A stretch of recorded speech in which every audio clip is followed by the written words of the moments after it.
Chapter 85, in which owls deliver owls. Chapter text: the next event worth noting was one that had been looked forward to with equal parts eagerness and dread.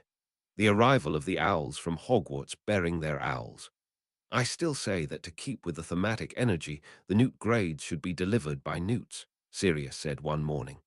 I just wish they'd hurry up and get here, Harry muttered, glowering at his bangers and mash. I'm getting really tired of wondering how I did. I know I failed history of magic, but I wasn't going to keep with that anyway. They should be any day now, Remus told him, buttering a slice of toast. And even if you don't get the grades you want, there's nothing stopping you from learning in your spare time. Harry's response was interrupted by Darby running in and hopping up to open the window. Darby saw owls heading this way, sirs. Darby thinks it could be the owl letters. That had everyone on their feet, focusing on the window Darby had opened. Two owls soared into the kitchen, and through the window Harry could see several more swooping into the Weasley house. "Harry, this one's yours," Remus said, pointing at one owl as he untied the letter from the other. "This one's Draco. Yes, but they aren't back yet." Harry was having a hard time with the nuts, the owl affecting a long-suffering expression like it was used to this. Finally got the letter untied, the owl taking one of his sausages before flying off. The other owl took the other before following, but Harry had eyes only for the letter he was fumbling with, struggling to get it open, out, read, sinking into his seat. "Well?" Sirius demanded finally. Harry started laughing breathlessly as he reread his grades, leaped up in glee. "I passed." "Yes," Sirius yelled, leaping up as well as Remus made grabby hands at the papers. "Yes, no more sweating, we can enjoy the rest of our summer." "Grades," Remus demanded. Harry was beaming as he showed him, Sirius scuttling around the table to look as well. "I got O's in defense, potions and magical creatures, E's in everything else except history of magic, but since I fainted in the middle of that one." "And you won't be using it anyway," Sirius said, waving that off. "Look at that. OS and E's. This is going on the wall. We're getting it mounted or something." "What are you three plotting now?" Mrs. Malfoy said as she and Draco came through the fire. Harry held up Draco's letter. "Grades. Gimme," Draco said, rushing for the letter and ripping it open. "We already agreed we weren't going to be using history anyway," Harry said. "Ha," Draco said. "O's in magical creatures and astronomy." "Trade, I want to see," Harry said, grabbing his grades, looked up when Ron hit the door. "Passed," Ron cheered, shaking his fists in glee. "Trade," Harry said, grabbing the paper and shoving his at Ron's. There were no O's on his, but the line of E's was impressive, and he had even managed in divination, despite his report of how disastrous that exam had been. "Of course you got tops in potions and defense," Ron said, grinning. "Or Malfoy what you get. And we all agree that we're not going to be using history anyway," Harry said as they swapped. "And that we're celebrating," Remus said. "At least, as soon as Sirius gets back in from, and I quote, a case of the zoomies." "We even managed to avoid getting any T's," Ron said. "I'll be honest, I wasn't convinced that was an actual grade until I saw this here," Harry said, pointing at the possible grade section. "Seriously, keep in mind it was Fred and George that told me." "Okay, fair," Ron admitted. Ron stayed over for the remainder of breakfast to avoid an excess of phlegm, as he put it. "Remember Fleur de Lacre?" he asked when prompted. "Turns out Bill's engaged to her." "Your Bill?" Harry asked, baffled. "Yeah, if it was some other Bill Mom wouldn't be nearly as fussed. As is, she's been in a bit of a state, wondering why he didn't settle down with some nice English girl." "How did they even meet?" Harry asked, still on baffled and not feeling any shift in gears. "Apparently she's working with Gringotts for her English," Ron parroted. "Don't get Mum and Ginny going about her. They've been doing their best to break the two up." "Not sure how. Apparently they've been dating for a year and Bill's evidently immune to Vila charm and likes her for her personality." "Good for him," Remus said. The end of breakfast was interrupted by a glowing white phoenix coming in. "To the residents of the doghouse," Dumbledore's voice announced as the phoenix settled on the table. "I am currently at the burrow. If you would kindly join me on a topic of interest, that would be greatly appreciated." Everyone exchanged glances at that. "Did you know Dumbledore was at your house?" Harry asked Ron. "No," Ron said. "This should be interesting. It was, for starters, because Luna was there. I noticed some strange glowing things flitting about your house during breakfast and decided to investigate," Luna told them. "Did you know Fleur was here? HNNH, Harry noised, still dazed by Fleur greeting him with a kiss to both cheeks. Boys, Ginny hissed in irritation. Ah, the halcyon days of youth, Dumbledore sighed. Raging hormones do prompt the oddest things. Do me a favor, tell Mum that Fleur and I have more than just that going on, Bill told him. Alas, the married couple must figure out their in-laws on their own. I have no power here. So about why we're here, Draco prompted. Does it have to do with the box? Sirius asked, pointing at a small box on the table. Yes, well, that's one of the reasons I was in town, Bill said. After the incident with the diadem and the locket, we've decided to see about hunting down other potential Horcruxes, Dumbledore reported, indicating the ring box. This was, apparently, a wise decision, as my supposition that Voldemort made 7 total seems to be true. 7, Ron demanded. It's bad enough he did it more than once. Now you're saying he did it 7 times. Technically 6, as the original bit of soul counts as a 7th piece. I don't think that makes it better. What are we talking about? Draco asked, looked at his mother, who had gone thin-lipped. Hello, trust us, you're happier not knowing. Tell me anyway, got thin-lipped as Harry explained. Maybe I was happier not knowing. Tried to tell you, Ron said. The good news is this one's done for, Sirius said, looking at the ring. And this continues to support my theory that Moldy Valdi is just some moody teenage girl. Think about it, a ring, a diary, a tiara, diadem, Remus corrected. And a locket, that's 4 so far. You might have a point about 7, Sirius told Dumbledore. Which was my main concern, Dumbledore sighed. Although I have to extend my gratitude to Mr. Weasley, Bill here, for coming with me and stopping me before I did something rather stupid. You never just put hidden treasure on. That's rule number 1 of being a cursebreaker, Bill said.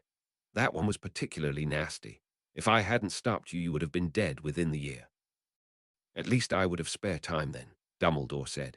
As it sits, I'm afraid not even retirement will do that. Any idea what the last 2 would be? Harry asked as Luna peered at the ring. Alas, at best all I have are ideas. My best guess would be Hufflepuff's cup, as that's one of the remaining known items of the Hogwarts founders.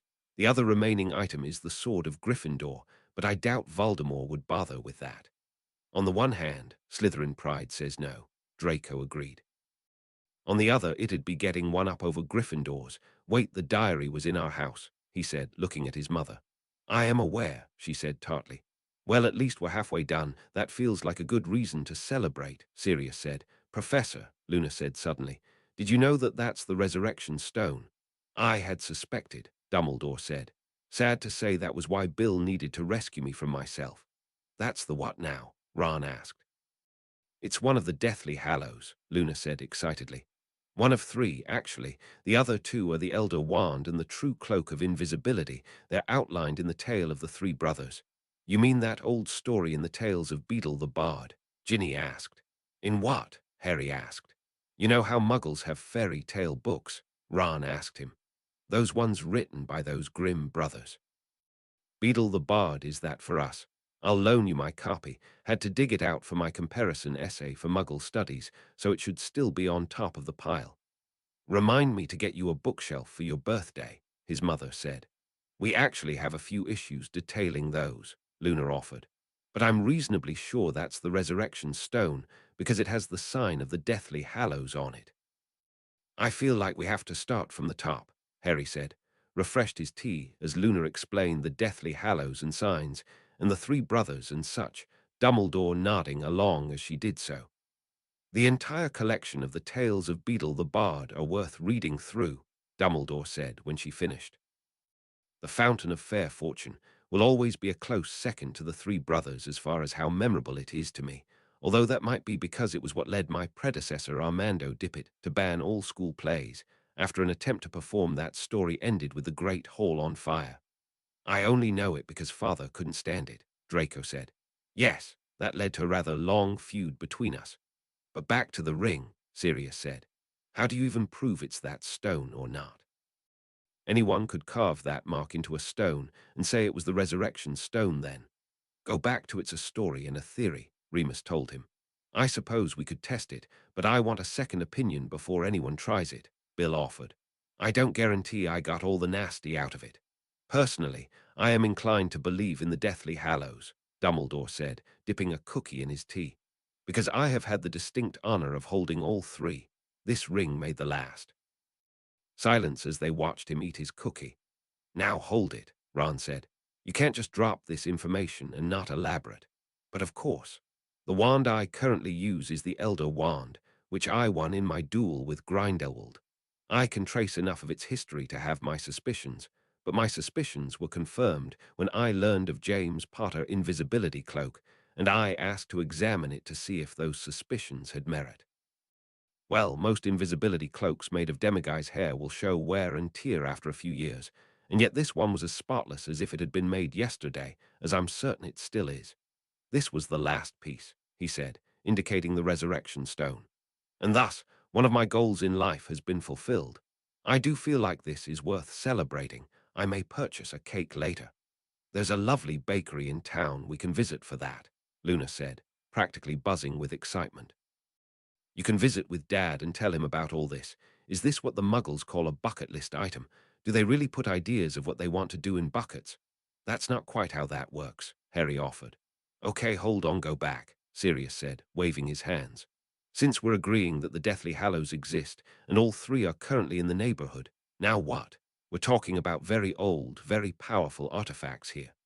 Everyone looked at each other, digesting this. Personally, I prefer nothing, Dumbledore offered. The act of finding them all is reward enough, and the belief that owning them makes you master over death neglects the point of the story. That death is inevitable, and it is better to live your life fully and humbly, greeting death with the satisfaction of a life well lived. Well said, sir, Luna said. Thank you, Miss Lovegood.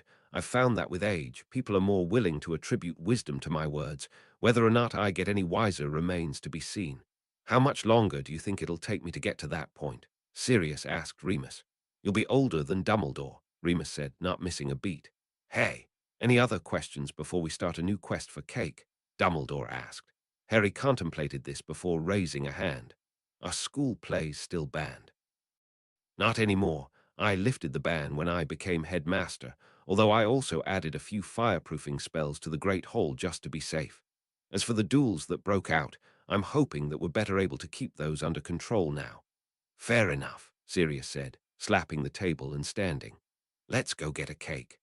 Once the cake was mostly decimated and Dumbledore had left with Luna, Harry went and fetched his invisibility cloak. So theoretically this is the invisibility cloak with proper capitalization, Ron said as Harry spread it out on the kitchen table. Except again, we run into the question of how do we prove it.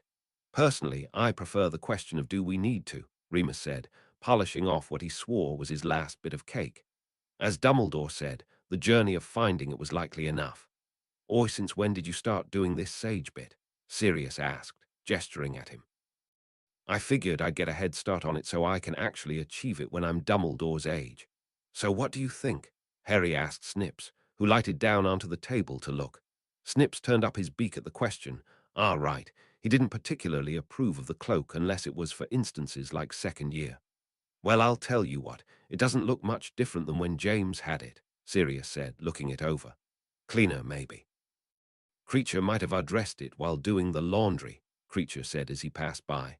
I wasn't expecting that, but okay. Would a cloak this old be holding up like this? Harry asked. Generally no, Ron offered.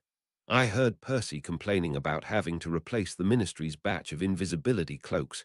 Apparently once they start falling off, their ability to hide you gets patchy. Harry decided to test this.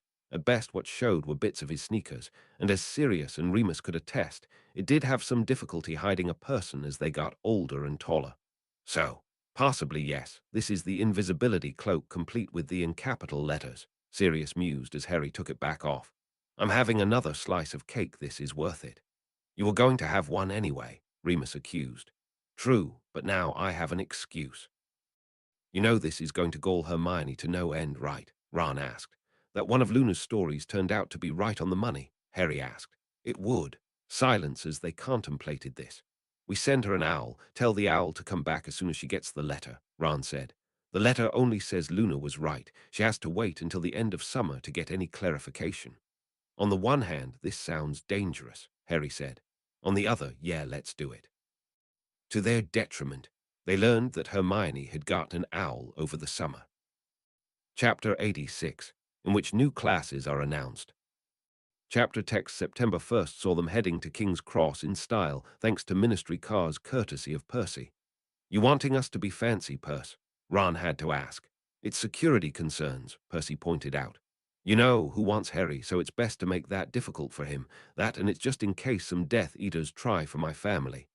"Or he does care," Ginny teased. "You hush," Percy said, shoving at her head. "I have to get back to the Ministry. Just wanted to make sure you all got off fine. Serious. Serious, no animagus forms in the cars. You're going to have to pay a cleaning deposit." "And he's back," Ron said, laughing. Platform 9 3/4 was a bit different as well, owing to the presence of auras keeping an eye on everything. Ron wondered if they expected Death Eaters at large to come see their kids off, glanced at Draco, and then away. Draco, for his part, was thin-lipped, and Harry noticed that he wasn't the only one who seemed subdued. Harry, meantime, had joined the brigade of people wearing shiny badges, having been made Quidditch captain. He kept idly running a thumb over it to make sure it was there, was kind of glad that Fred and George weren't around to threaten to do something potentially goofy with it, like glue his hand to it with a sticking charm. Waved his friends off when they went up to the prefect's car, started looking for an empty cab to reserve, was surprised when Crabbe and Goyle invited him into theirs. "We know we're not friends, but you and Draco are neighbors now," Crabbe pointed out. "And Parkinson's not worth sharing a cab with," Goyle added. "And the Defense Club." "Guys, you don't have to justify it. We can hang," Harry assured them. Crabbe and Goyle perked up at that, scooted over so Harry could come in and sit down. Crabbe, as it turned out, was a good opponent at Gobstones, and in between dodging sprays of foul liquid, they discussed how their owls had gone. Crabbe and Goyle, as it turned out, managed to evade failing thanks to their study sessions and had even scraped E's in defense. "Well, that's all good news," Harry said. "Yeah," Goyle said, watching them play with his arms crossed. "Except it's not really enough to keep going with Newts in everything, maybe defense." Squirmed in his seat a little. Mum and Dad were always insistent that grades didn't matter because, well, they figured on us already having, well, jobs. Harry could guess what kind of jobs they had in mind. "It's not like you have to do that," Harry pointed out. "What are you guys good at?" Dead silence for more than a minute. "It doesn't have to be any of our classes," Harry pointed out. "It could just be something you really like." "I really like gobstones," Crabbe said. "I like food," Goyle said. "So professional gobstone player and food critic, those are real jobs," Harry said. "Probably. Really." "Well, food critic definitely is in the Muggle world," Harry offered. "You could get a column in the Daily Prophet or the Quibbler, and with Ron working with figuring out how to convert Muggle television to a magical version, Gobstones could be one of the shows." The two perked up at that, eagerly discussed those options, until Ron came in ahead of the food trolley. "Oh, hey, are we playing Gobstones?" Ron asked, sitting down next to Harry. "We're also discussing you filming the Gobstone playing for a television program," Harry told him. "People will watch televised chess and golf. Gobstones could be the next big thing. That reminds me, we need to figure out how Muggle antennas work next. Will the Gobstones Club get in on this is the next question." "Yes, absolutely," Crabbe said, thought about it a minute. "Maybe. We'll figure it out when we get to Hogwarts," Harry said, tugging out some coins when the food trolley came. "Also, Goyle's looking into being a food critic. So long as he doesn't critique my service, dears," the trolley lady said. The rest of the trip was spent discussing their summers, Harry going over the books he had found in Flourish and Blart's regarding piracy in the wizarding world. "So the one's a pretty straight historical account, but the other one is fiction, and so far it's been cool," Harry said, as they rode the carriages to the front steps.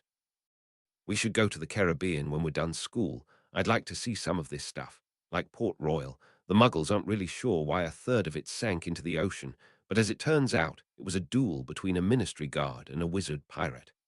"Oh yeah, we definitely have to get my camera finalized by then. That sounds like a documentary program in the making," Ron said eagerly. "You do the research, I do the filming. Quick, anyone in here good at marketing?" "I suppose if all else fails you could ask the twins," Hermione said. "I'm surprised their shop is doing so well. Draco, will you stop leaning out of the window? You're going to fall out.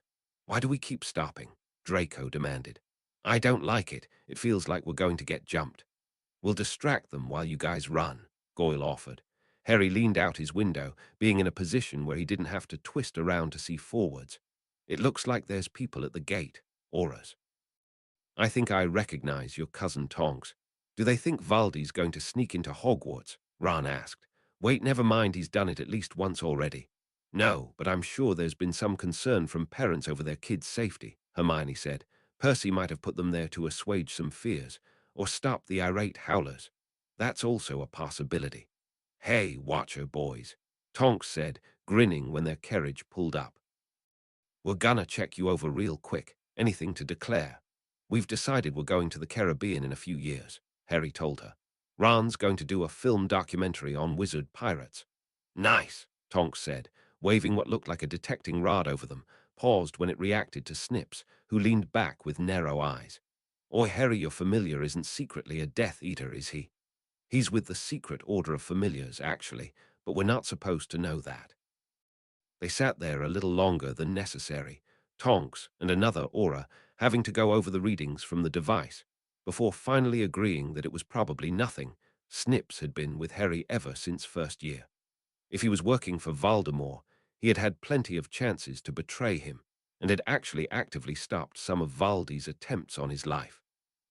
Got another false positive on Harry, for some reason, which caused another delay to the point that several people in the carriages behind started hollering. Why is it always you? Draco asked once they were able to go. Crabbe, Goyle and I are from dark families, but you're the one causing trouble. Would it be me if that didn't happen? Harry asked honestly. Fair, Draco grumbled, slouching back in his seat. Maybe Valdi put a curse on you so you live in interesting times, Ron offered. And the auras were picking up on that. It's as good an explanation as any. The welcome feast was as good as ever, although Harry had some concerns about the Sorting Hat song. Either it had been picking up some rumors from Dumbledore's office, or it had been reading German short stories from Harry's recollections of primary school. At least Dumbledore's speech continued to be comfortably odd, so there were some things that never changed, at least. As returning students may very well know, we have a bit of a running issue with retaining defense professors, Dumbledore announced. As such, it falls upon me to once again introduce our new defense professor. May I present Professor Sirius Black? Harry, Draco, and the remaining Weasleys all exclaimed as a big black dog came barreling in. Several older students that recognized Snuffles also reacting. Lots of gasps and murmuring when the dog turned into Sirius next to Dumbledore. Please, everyone, hold your applause, Sirius announced, hands up and out as he grinned at them all, looking decidedly unprofessory in ripped denim and leathers. I know we all know the position is cursed, but I'm a fan of workarounds, including something the Muggles came up with. Dumbledore, would you like to do the honors? Yes, yes.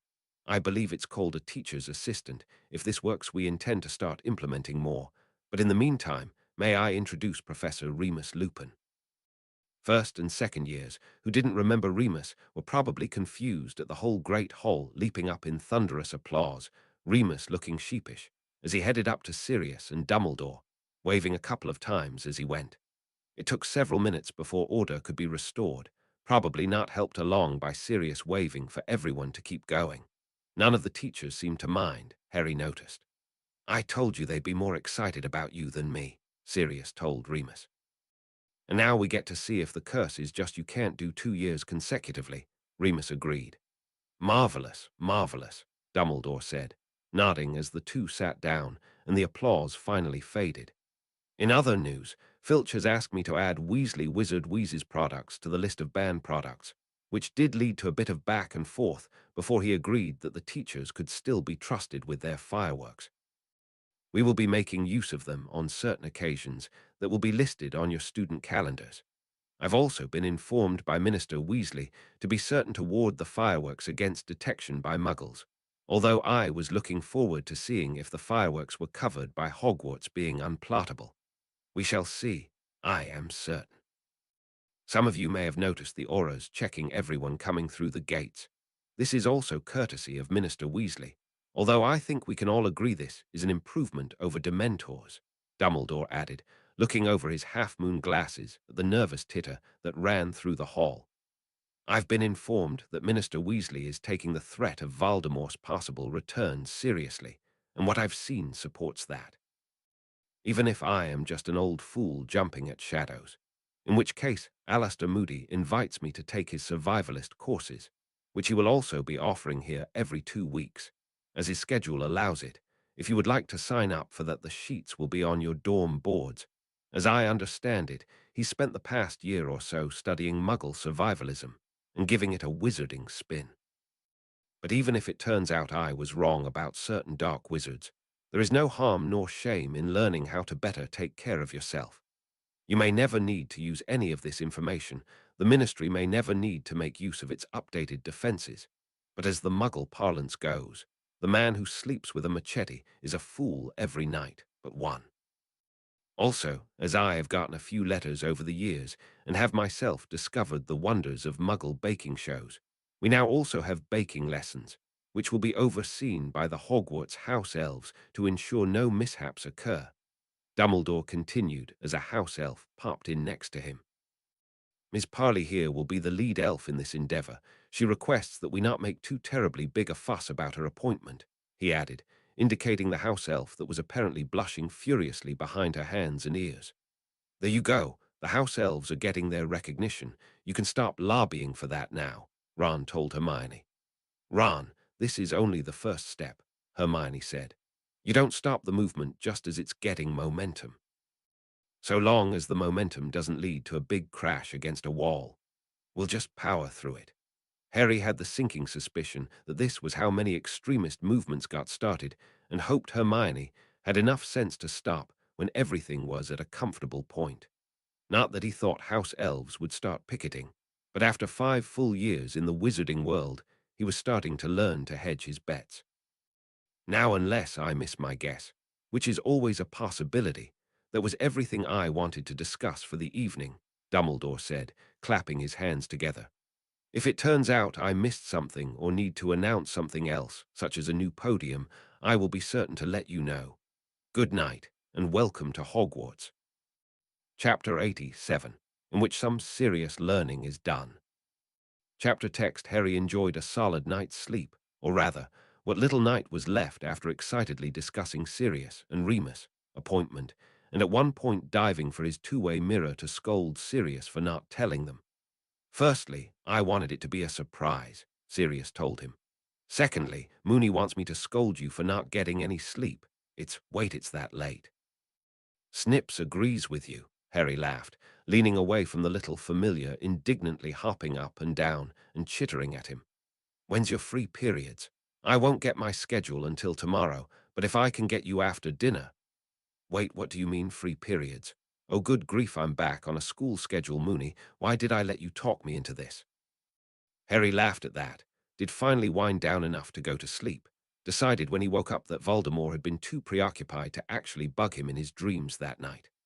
I still need to figure out how to get occlumency working for me, he told Ron, as they went down to the common room the next day, both of them with notebooks and Muggle pens in hand, with the vague intent to use them until someone noticed as one of the benign pranks as they headed for the notice board. Personally, I've nailed down the clear your mind bit, Ron told him. I just need someone to test it to see if I'm actually doing occlumency or just nodding off. One quick test later, Snips confirmed that Ron had actually done it. So that's you and Hermione. I'm behind, Harry said, looking all the notices over. Ha, see, Gobstone's club. Okay, start writing dates down, Ron said, scribbling frantically. I need to know which of these I can hit with my schedule once I get it. Are you signing up for the Survivalist Club? So are you, don't lie, Ron said. What about the cooking class? You're already pretty good at that. I do think I want to try that, Harry said, putting a little check mark next to that one. I see Dean's football club is still going. I want to say Muggles, except I'm pretty sure he's why I did so well in the Muggle sports section of my owl. I heard that, Dean jeered as he went by. You hush, Ron said, waving him off. You hush, when did Neville schedule his herbology club? Dean asked, leaning in front of them. Hey, down in front. The Creevy brothers have a photography club too, Harry noted. Boy, I hope our class schedules aren't too heavy. I want to go to some of these. As Hogwarts official documentary filmmakers, we're contractually obligated to go to at least one of each, Ron told him. Really? Seamus asked, leaning to add his name to the Wizards' chess club. Dumbledore said that. Well, sort of. I asked Dumbledore if we could do that, and he basically said yes, sure, in Dumbledore speak. Ron shrugged. He was really excited about it last year, so it makes sense he would be this year. Oh, that reminds me I have to remember to tell him how my Friday evenings look at the next prefect's meeting he wanted to bring back movie night. Hey, Hermione, Harry called as she came down, herding several first years.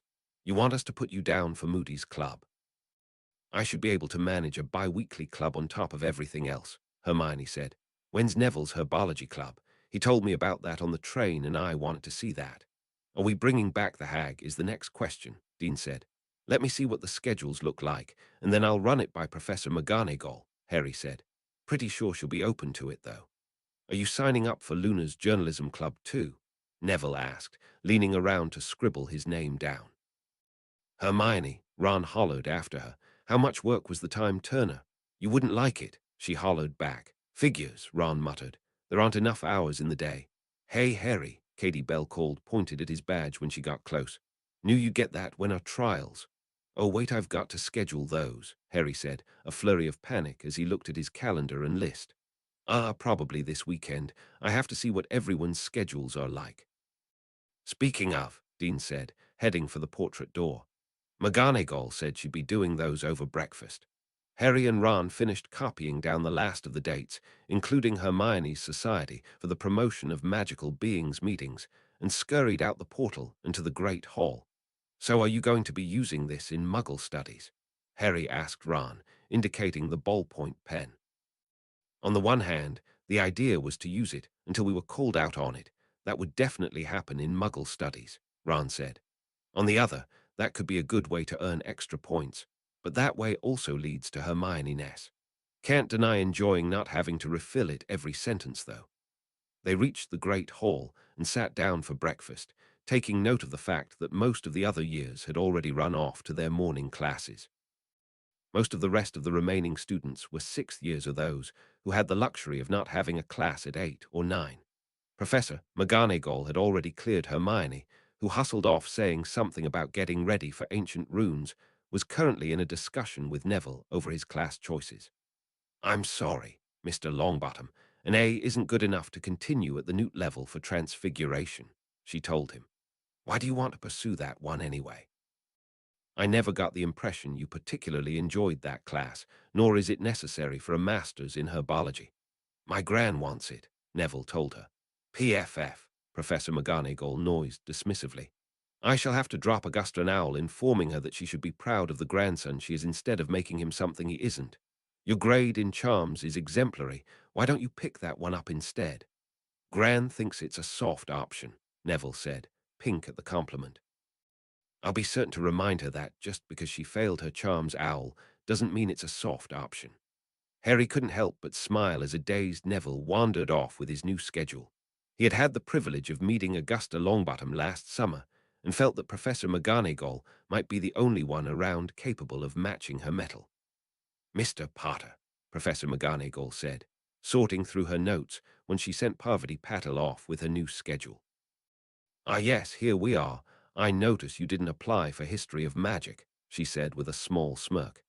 It was the only one I didn't pass, Harry said, grinning at her. I noticed. Very good, Mr. Potter. I'm especially pleased with your transfiguration grade, and Professor Slughorn was particularly ecstatic to get you as a Newt student. Eyed him. Professor Black also informs me that you, Mr. Weasley, and Mr. Malfoy are studying to be animagi. He seems to be under the impression that that would count towards extra credit in my class. Would it? I would accept it. Just don't hesitate to contact me with any questions. The animagus transformation is decidedly complex. Can't believe those three managed it with no help, she muttered as she tapped his new schedule with her wand, handed it to him. Here is your new schedule. In addition, I need to inform you that 20 hopefuls have already put their names down for the Gryffindor Quidditch team. I recommend scheduling tryouts sooner rather than later. I've grown quite comfortable seeing that trophy in my office. It's on my to-do list, Harry assured her, looking over his schedule as she turned to Ron and said, well, since you're right here, Mr. Weasley. By the way, Professor Dumbledore wanted me to remind you about the prefect meeting Thursday. He wants to know about movie night. Look at all these free periods, Ron said when she walked away. Why can't club hours be during those? A mystery for the ages, Harry said, grabbing his bag. In the meantime, I have to go after Hermione. When's your next free period? Same as yours after defense, Ron said, checking his schedule against Harry's. Gotta get to Muggle studies. See you at defense. Ancient runes were still as mind-bendingly complex and interesting as Harry recalled, although he had the sneaking suspicion that homework would render all those free periods moot. Are you sure we can't use time turners? Harry asked Hermione. You and Ron definitely shouldn't, she told him, struggling to stuff her homework in her bag before having to stop and cast an enlarging spell on the bag's interior. Sirius and Remus are teaching you how to be animagi, remember. There might be some complexities if you use a time turner during that. I don't know, the trade-off is we might turn into dinosaurs, Harry said, and we did the bit with the mandrake leaf in August, so that part isn't a concern. Wait, what happens if we did the mandrake leaf and then used the time turner to travel a month? Does it still count? You might have to ask Professor McGonagall about that. Probably, Harry said, glanced at Snips. Are you keeping track? Snips saluted, pointed them down a shortcut so they could get to defense with some time to spare. Hey, Ron, Harry greeted as they filed in. How did Muggle studies go? Professor Burbage noticed the pen, Ron reported as they angled for front seats. But that's because part of our assignments this year is practicing writing with Muggle pens. She complimented me on getting ahead in my work, said I was going to need it with our workload this year. Hey, Snuffles. Harry grinned and ruffled Sirius' head, the big black dog's tail thumping hard enough to send what little was left on the desk scattering. Remus leaned around. Does anyone in this room still subscribe to the Prophet? I'm in need of a rolled-up newspaper. Borf, Sirius noised, bounced off the desk when the bell rang, transformed back into his grinning human form, still dressed up like he was trying out for a Muggle rock band. Hello, you lot, hope you're prepared, because from memory Newt-level classes are dastardly tough. How many of you have this as your first class? He asked, raising his hand. Only 2 raised theirs. Well, trust me, Newt classes are tough. Now that that's out of the way, we can move on. As Dumbledore told you, I'm Sirius Black. I've been informed you can call me Professor.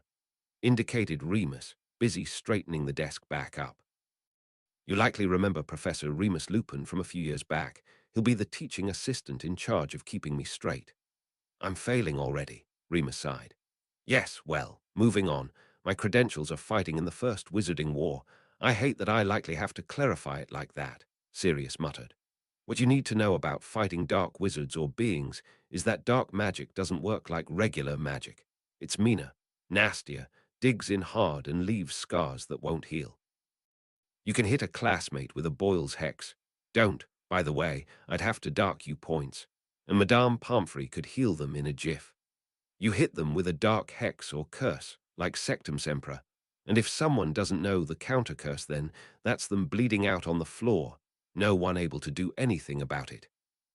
It's nasty stuff, and it'll eat through most protective spells. That's why a chunk of our classes this year will also involve obstacle courses and training you how not to be where your opponent is aiming. Who was that Mooney, Sun Tzu? That muggle fella that said be where the enemy isn't. It was Sun Tzu, Remus said, finishing up the desk. We'll be assigning the art of war for reading. It might be written by a muggle, but they've fought in wars too and know about defending themselves. Another thing we'll be covering that'll help improve your chances is nonverbal spells. Don't feel special, because pretty much every class at this level will be wanting you to do that. From personal experience, you need to find something that works besides thinking really loudly, because that doesn't. As for magical beings, I know Mooney covered a lot of them in your 3rd year, but he also didn't show you the really nasty ones that'll give you nightmares. We're only going to be covering them as hypothetical encounters, not real ones. The other teachers shot those ideas down. Tugged down a projector sheet before flicking his wand at the projector in the back. You all remember Dementors in your 3rd year, and if you don't, congratulations on suppressing those memories. I wish that was me. Those can be repelled, not killed, by the Patronus charm. You'll be learning that this year if you don't know it already. Wink at the front row. Another one that's similarly affected by the Patronus charm that we'll be covering is the letterfold. You'll likely not encounter these unless you're visiting the tropics. Pointed glance at Harry and Ron, who had told him about their plans. But it doesn't hurt to know how to run them off. We'll also be covering the Inferi, which the Ministry talked about a bit in those pamphlets they handed out over the summer. So, Harry, what can you tell me about Inferi? What makes them different from ghosts? Harry squirmed a little on being called on. He had read the Ministry pamphlets, sure, but... well, ghosts are transparent, Harry said finally, earning him a disapproving nip from Snips and the laughter of his classmates. Sirius shrugged. Well, considering you'll probably be meeting them when they're trying to kill you, the immediate identification works. Yes, ghosts are transparent. That's because they're spirits and therefore... Moony, I need a long word. Incorporeal, Remus supplied from behind the desk. Right, Inferi are reanimated corpses, so they are. Sirius looked at Remus again. Remus pointed at the students. It's them you're wanting to question, Sirius, and you wondered why I'm supposed to be supervising. And here I thought it was for your good looks. Okay, aside from yes, Hermione. Inferi are reanimated corpses created by dark wizards, Hermione said, arms still firmly up in the air. They are mindless drones that can only follow simple commands, but since they can't feel pain, they don't stop. That's absolutely correct. 5 points to Gryffindor, Sirius said, pointing at Hermione. So they're like zombies, Harry said, looking at Hermione and recalling a horror movie Dudley watched once. It had been worth remembering because of the various booby traps Dudley had rigged up, resulting in him getting in trouble for once instead of Harry. Sirius made a waffling motion with his hands. Technically, zombies are different. Yes, Hermione. Zombies are from a branch of Caribbean magic and renders a living being into a mindless, unfeeling slave, Hermione said, arms still raised. It's like a variation of the Imperious Curse, but since it comes from a combination of specialized potions and hypnotism, it is not as easily thrown off. And another 5 points to Gryffindor for explaining that. Thank you. Why isn't she teaching the class? Sirius asked Remus in an undertone. Because you're the one Dumbledore hired, Remus guessed, looking tired. So we'll be running into zombies in the Caribbean too, Harry told Ron, who nodded and jotted that down. You will, Harry, eyes up here, Sirius said. Anyone knows how to stop Inferi? 2 taps to the head, Dean said from a row back, shooting a hand up. I'm going to need you to explain that one, Dean. It's in all the Muggle zombie movies. You shoot them twice in the head with a gun and they stop moving. Ah, Moony, do me a favor and write that down. I want to field that by Moody and see if that actually works. Any other takers? I usually works against zombies too in the Muggle movies, Justin Fitch-Fletchley offered. Okay, that one's closer to what actually works in this situation. We're not talking about Bluebell Flames, and we certainly aren't talking about Fiendfare. That's a dark spell, and it will very easily get away from even the caster. If you cast it, prepare to die from it. We're talking more like the conflagration spell, fire lasso spell, specifically the fire-making spell, since most of you probably learned that already. Do you know that one, Harry? Yes, Harry said. Yes, Sir Harry. There's no need to call me Sir, Professor. There was a long, drawn-out silence in the class. Remus had his face buried in his hands, and Sirius looked like he was trying very, very hard not to laugh. Do not assign points for sass, Sirius, Remus said through gritted teeth, shoulders shaking. Oh, come on. All right, fine. But I admit I walked into that one, Sirius said, rocking back. But just for that, Harry, you get to be the first one to demonstrate your spells. Which reminds me, we're starting off with you lot writing down at least 5 spells you can use defensively that we'll then work through for the rest of the class. Get to writing. The next several minutes were spent with everyone hastily scribbling 5 to 10 spells. Sirius had to add that limit when he noticed Hermione filling the page. And at the end of 5 minutes, Harry was the first one up, handing Sirius his paper as Remus summoned a test dummy to practice on. Sirius glanced at the first spell Harry had written, raised an eyebrow as he looked back up. Lumos. Using that as a defensive move. Harry nodded. By all means, enlighten me, Sirius said, prompting a moan from Remus. Harry nodded, flicked his wand up. Lumos Maxima. A blinding light quickly filled the room.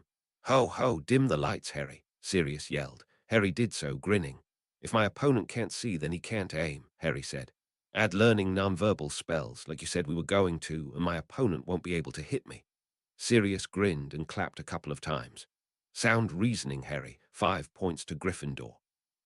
Of course, you have to account for the chance that one of those spells will ricochet and hit you. There's always a chance something will go wrong, class. You've got to prepare for everything. Now let's see your offensive spells, Harry. Harry went through the rest, sat down after Sirius praised him and called up Neville, grinned when it became obvious that Neville had vastly improved after last year. The boy was beaming at Sirius' praise when he sat back down. Okay, Malfoy next, Sirius said, glancing over. You have Serpensortia as one of your defensive moves. Care to explain your reasoning? It summons a snake, Malfoy explained. My opponent would be distracted by it, even for a second, and I could get a spell in while he's focused on the snake. Harry had to resist nodding. It made sense, considering Malfoy had used it on him in their second year, and it had been distracting. Sirius seemed to consider this. All right, I can see the reasoning, he said finally. 5 points to Slytherin, Malfoy, and don't look so surprised. Now show me how it works. Malfoy was a little twitchy at the comment, obviously expecting some sort of recompense from the Gryffindor, but cast the spell anyway. The snake coiled up in front of the dummy, and Draco quickly followed up with a blasting curse. Nicely done, Sirius observed. I take it the dummy was about to cast a killing curse. Draco grumbled something. Sirius was quiet for a long, lingering time before talking again. You all are also going to have to learn when excessive force is necessary, he said. Simple duels, harmless hexes will win if you go up against a Death Eater like Bellatrix Lestrange. For example, you had better know something with more power, like that blasting curse. Good job, Malfoy. Do the rest on your list. After you get rid of your snake, I don't like how it's looking at me. Malfoy seemed a bit dazed when he sat back down, and Sirius scolded Remus when the latter got up and checked Sirius for a temperature. Oh, hush, I'm supposed to be impartial, Sirius said, waving him off. Come on, come on. We've still got the rest of the kids to get through. Dean, get up here. I want to see your anti-zombie plan. Dean Thomas' anti-zombie plan included a couple of fire spells and one that fired 2 concussive yet small blasts of air at the head, blowing the head off. Sirius admitted the effectiveness, but also pointed out, let's be honest, there isn't much that wouldn't kill. Most of the 6th years were definitely looking forward to more defense classes by the time the bell rang, Remus scolding Sirius for turning back into a dog and hopping back onto the desk for the next class, following them well down the hall. Chapter 88, in which spiders are met and more difficult potions are brewed. Chapter text, so thus far I don't have complaints about the classes, just the homework, Ron said when they sat down for lunch. I think we can kiss that free time goodbye. Speaking of, Harry said, tugging their notes and calendars out and marking everything down.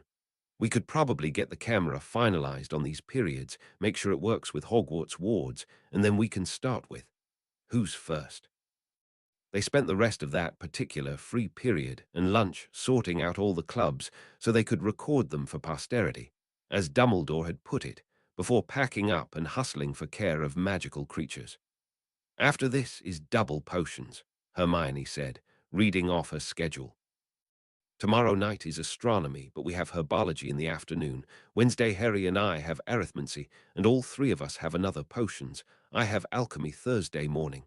And you and Ron have prefect meetings that night, Harry pointed out. And then Friday we have transfiguration, charms, and an afternoon defense. So Monday's doomed to be our busy day, Ron said. Good to know, I can pace myself. Ron. I keep noticing that our classes are smaller, Harry observed as they reached the others. Do we just all condense down to one class? Not everyone was going to keep with care of magical creatures, Potter, Malfoy said. I bet Blaise skipped because he thought this would spare him from hippogriff lectures. I saw him in runes. That was his exact reason. Hullo, you lot, Hagrid greeted, waving as he came over from walking Grop through mowing the castle lawns. Welcome to your first Newt class for care of magical creatures. Been saving some real special ones for this level, now that the Ministry thinks you're ready. How much talking did it take to keep you from covering these guys before now? Ron had to ask. Took some finagling, Hagrid admitted. But this first one's gonna be a real beaut. Been real excited to introduce you all. Now you lot sit tight. Gotta go fetch. Malfoy waited until Hagrid disappeared into the forest before looking at them. What do you think? It's probably another Scroot, Ron guessed. It's not a Scroot, Harry said. It could be a Scroot. It could be, Malfoy agreed, paled considerably as a look of horror slapped itself on his face. That's not a Scroot. Harry turned to see what had spooked Ron and Malfoy so badly, couldn't help but jump back as an absolutely massive spider followed Hagrid out of the forest, body easily the size of the Weasleys' Ford Anglia. He was vaguely aware of Hermione taking cover behind him. Mostly he was concerned with the big fangs on the front of the spider. Now ere we go, Hagrid said, beaming. This air's Boris. Can anyone tell me summat about I am? That's an acromantula, Malfoy managed. Those aren't supposed to be native to Great Britain. They aren't, Hagrid said brightly. They're actually native to Southeast Asia, but we've got a colony of M right here in the Forbidden Forest. Anyone else have anything they know about them? Harry might have. Isn't acromantula venom used in potions? Yes, few fellas like Boris here donate some of their venom for the Newt Potion students. You might be using some this year, actually. But aren't acromantulas really dangerous? Hermione demanded. I've heard they eat people. Well, some of them do. It's not our fault you humans look like food, the spider clacked. Everyone went dead still and silent at that declaration. The spider talks, Malfoy said flatly. He does, Hagrid said. We'll be covering a lot of magical creatures that could be classified as beings, but for fact that they don't get along well with people all the time. Like the viewing us as food bit. Ron have been awfully quiet. Ron had. Harry looked at him, saw that he was basically petrified on his feet, staring at the giant spider. Oh right, Ron was terrified of them. Tap him on the chest. Ron went straight backwards in a dead faint. Everyone took a few moments to process this. So, Boris said finally, is anyone gonna eat that? Using Enervate on Ron wasn't exactly effective when he kept fainting at the sight of Boris. The executive decision was eventually made to leave him like that, Goyle tossing him over his shoulder after class to haul him back up to the castle afterwards. Blah, Ron noised once they had him on the floor and revived. Spider. Class is over, Ron, you missed it, Hermione said. Big spiders in the Forbidden Forest, Ron muttered, rubbing his face. Are they mental? At least now we know why the forest is forbidden, Harry said. Come on, get up. We'll be late for potions. Goyle split off from them at the turning for the library, admitting that he and Crabbe were taking some remedial classes, since hoping 2 owls would carry them was slim, leaving the rest of them to continue on to the dungeons for potions. So after dinner, I need to find out when the other astronomy lessons, so I can finish scheduling the hag meetings, Harry said, glancing at Malfoy. I think maybe this year we can afford to make them more hippogriff-centered. I'm definitely ready, Malfoy said, pushing through the door. Also, when are you scheduling Quidditch tryouts? I have a need to book the pitch then. Don't make me hex you, Malfoy. Ah, good, good. Unless I miss my guess, you 4 make just about everybody, Professor Slughorn said, beaming. Oh, I hope you're ready. I've been looking forward to you lot getting to your newts. These 2 years are when we can brew some deliciously difficult potions. Not that you should sample many of these if you can avoid it, he added, indicating a few of the cauldrons he had sitting on his desk. It's good to see you too, Professor, Harry greeted. Hey, Snips, been enjoying potions? Snip's expression suggested that the first year's class before theirs had not been a raging success. Yes, well, as it turns out, we had to have a whole discussion about why some combinations cause cauldrons to melt, Slughorn sighed. But now that we're all here, we can get started. Can anyone identify any of these potions to start with? Harry and Ron were actually in competition with Hermione for once. Ah, Mr. Weasley, I don't get much occasion to call on you. Which one do you recognize? Polyjuice potion, Ron said, pointing at what looked like bubbling mud.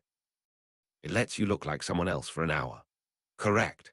I'm certain if it's not your family in the ministry that told you that, it was that bit with that Death Eater playing at Poor Moody a couple years ago. Actually, it was because they had successfully brewed it in second year. But Ron seemed to share Harry and Hermione's opinion that this was something best kept to themselves, despite Snips squinting at them. Harry was certain that he would have been disappointed if they didn't recognize it. Now moving on, can anyone tell me what this one is? Yes, Miss Granger. That's Amarentia, Hermione said. It's a love potion. Not just a love potion, the strongest one there is, Slughorn said. Possibly this one's the most dangerous potion I'll be teaching you about. You can't fake love. At best, what love potions give you is infatuation and lust, and those can be treacherous. When I teach you about this one this year, the main focus is going to be on teaching you how to recognize it and how to brew a counter for it. I've seen students affected by it before. It's not pretty, somewhat like being imperieused. Run-of-the-mill love potions. They're strong, but they don't have a long shelf life. This one is easily the champion of that branch. Harry looked at the potion as Slughorn went over its distinctive properties. He hadn't really had much experience with romance and wasn't too certain it interested him now. Besides, there was a very real chance that anyone who wanted to date him wouldn't date him, but the idealized version with all the titles. It sounded very exhausting and like a problem for future him. Saying that, seeing as how some of the girls in the room were eyeing the potion, he'd probably have to start taking notes from Moody and keeping a personal flask for a while. Now, this one. Yes, Hermione. Veritaserum, Hermione said. It's a colorless, odorless potion that compels the drinker to tell the truth. Not just that, it's the most powerful potion in that line. I hope you all are noticing a pattern, he said, waggling his eyebrows at them. Well, these are my favorite years, when gifted students are truly challenged. Now for our first challenging potion to brew. Sir, you haven't asked us what that one is yet, Ernie Macmillan said, pointing at a small black cauldron full of golden potion, bits of it splashing about like excited goldfish. Ah, a good catch, Mr. Macmillan. Can anyone tell me what this potion is? Beamed when Hermione's hand shot up. Well, my dear girl, it's liquid luck, Hermione said. It makes you lucky. Everyone perked up at that one. Very good, Hermione. 10 points to Gryffindor. Slughorn boomed. Yes, this is Felix Felicis, the lucky potion. Desperately tricky to make, disastrous if you get it wrong, dangerous if taken in large doses, downright toxic, actually. I'll allow you to attempt brewing it in 7th year, but for now. Whoever can make me a perfect draft of living death in today's class will win 1 vial of liquid luck, he said, pulling a tiny golden vial out of a pocket to show them. Enough for 24 hours of good luck, although I advise that you strongly visualize what you want before imbibing it. I've taken it twice over my lifetime, 2 perfect days, although the luck will take you where it will. Also, I must needs remind you that this is not to be taken in relation to organized competitions. No sporting events, whether participating or betting upon, no examinations, no elections, no Triwizard tournaments. It must be taken on an ordinary day only, which will make that day extraordinary. Now, turn to page 10 in your books. Whoever comes out on top wins this bottle. Everyone scrambled to their desks and started unpacking their potions equipment, Harry about vibrating from excitement at the challenge for his favorite subject. Okay, packed, Harry said. Whoever wins, right before they take the stuff, they have to intensely visualize beating Moldy Valdi. The power that the Dark Lord knows not ends up being good vibes, Ron said, grinning. Snips, meanwhile, had a length of chalk coiled up in his tail and was on his perch with wings crossed huffily, glaring at Professor Slughorn, who was somehow having a one-sided argument with him. Yes, I know, but this is important to assess where everyone is, Slughorn was telling the little familiar. After today, then you can write it down on the chalkboard. Snips chittered. Well, fine, you can write it down on some paper and I'll copy it. We'll assign it for homework, and they can tell me how your version differs from the version in the book. So no help from Snips this round, Ron noted. All right, may the best student win. Good luck, Harry said, shaking his hand before getting to work. Hermione was already busy with hers, and Malfoy wasn't too far behind. And even if Snips wasn't directly helping, he had shown Harry enough over the years that he knew when to deviate from the instructions, and how, example being when cutting the soporiferous bean wasn't releasing the juices. His next instinct was to crush it with the flat of his knife, which did the trick perfectly.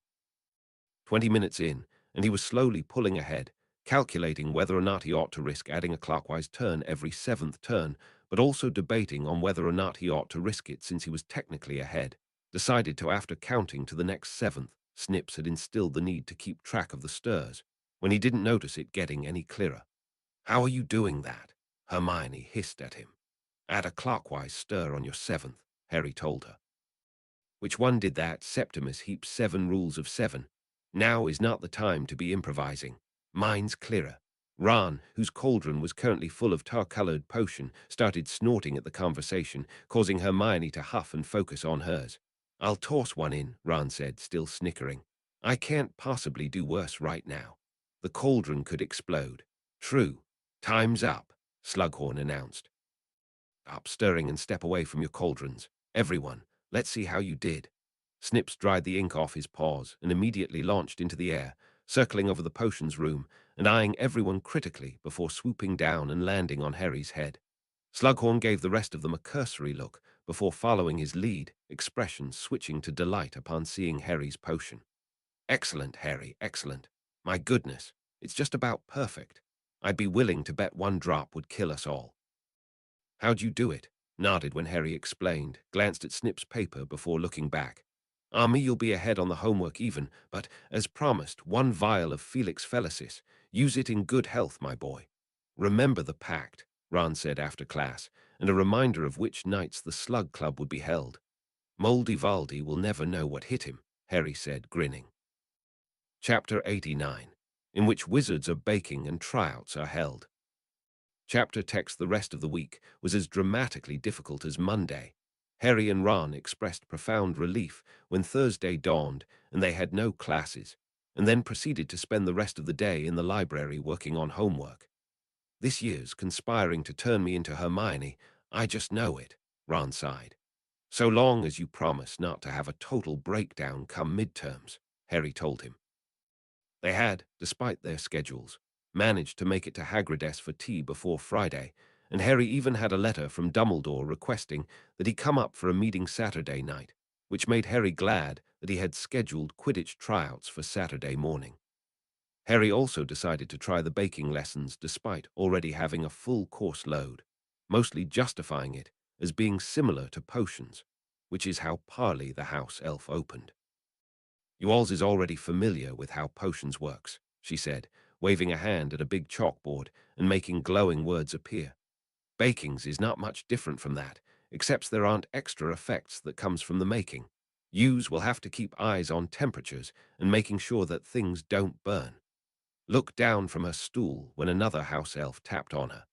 Don't be forgetting to mention the difference between cooking and baking, the other house elf said. Right, baking requires preciseness. Cooking can be more loose. We can also try cooking in some lessons, she added at a few raised hands. Any other questions? Harry raised a hand. Yes, Mr. Harry Potter, sir. So this is going to be like a home ec class? He asked, had to explain with a few other muggle-borns what home ec was, which led to the house elves conferring with many whispers before breaking apart, Parley getting back up on her stool and clearing her throat. We has agreed to also teach yous how to sew buttons back on your clothes, she announced. Yes, Crabbe noised quietly in the back. The first baking class was mostly learning the basics, such as what the various abbreviations meant, how to sift flour, and how to separate eggs. The house elves happily dispersed among the class to offer help and answer questions, and were more than willing to let the students debate on different topics, such as if a sifter was truly required, or if whisking achieved the same results, or if using magic while baking affected the taste or final result any. Part of the learning process is experimenting, Parley told them. Some things yous must find for yourself, like learning that vanilla doesn't taste as good as it smells. It lied to me, Seamus sobbed. Why does it taste like that? Harry asked. Because of what it's made of, Mr. Harry Potter, sir. A house elf next to him, Lintel, said eagerly. Vanilla extract is made by soaking vanilla beans in clear alcohol. What you is smelling is the beans, and what you is tasting is the alcohol. Which then led to a whole sidebar, where the house elves explained why the alcohol taste didn't persist once the vanilla extract was mixed into something else, and yes, that was generally how extracts worked.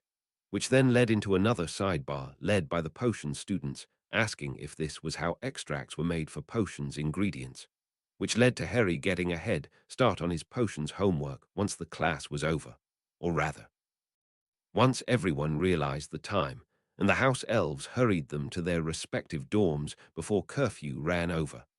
This also, fortunately, gave him a bit of a head start when they discussed tinctures in the next class. Defense was rapidly becoming the school's favorite class once again, while Dumbledore admitted that he was once again getting howlers, which is nothing new as I receive them regularly. If I don't get at least one a week, I get worried, he confided.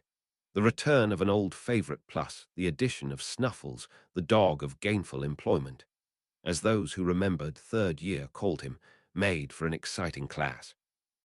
Fairly quickly Harry realized why someone, Sirius, Remus, or Dumbledore, Harry wasn't sure, insisted on Remus being the teacher's assistant. Remus planned the theoretical parts, the studying and homework assigning. Sirius, meantime, worked with the practical, taking full advantage of the format they had worked out summer before fifth year. Some days it was the Great Hall laid out in an obstacle course. Some days the obstacle course was outside, which was particularly interesting when snow came, as Sirius simply declared snow day. Dark wizards attack in inclement weather too. Best plan for that, Justin. You're leaving tracks in the snow. Justin's leaving tracks in the snow. Oh, now he's screaming that's giving away his position too, Moony. You keeping track? Which also bore mentioning that, yes, Sirius and Remus were keeping scoreboards with the promise that whoever scored highest by end of term could get something from Weasley Wizard Wheezes on Sirius dime. He had already showed them the coupon. There was also a line graph showing general improvement for each class, which Remus kept, with the promise that whoever showed the most improvement also got a coupon on Sirius dime. Did Professor McGonagall scold them for bribery? Yes, she did. Were students consistently scoring high in defense?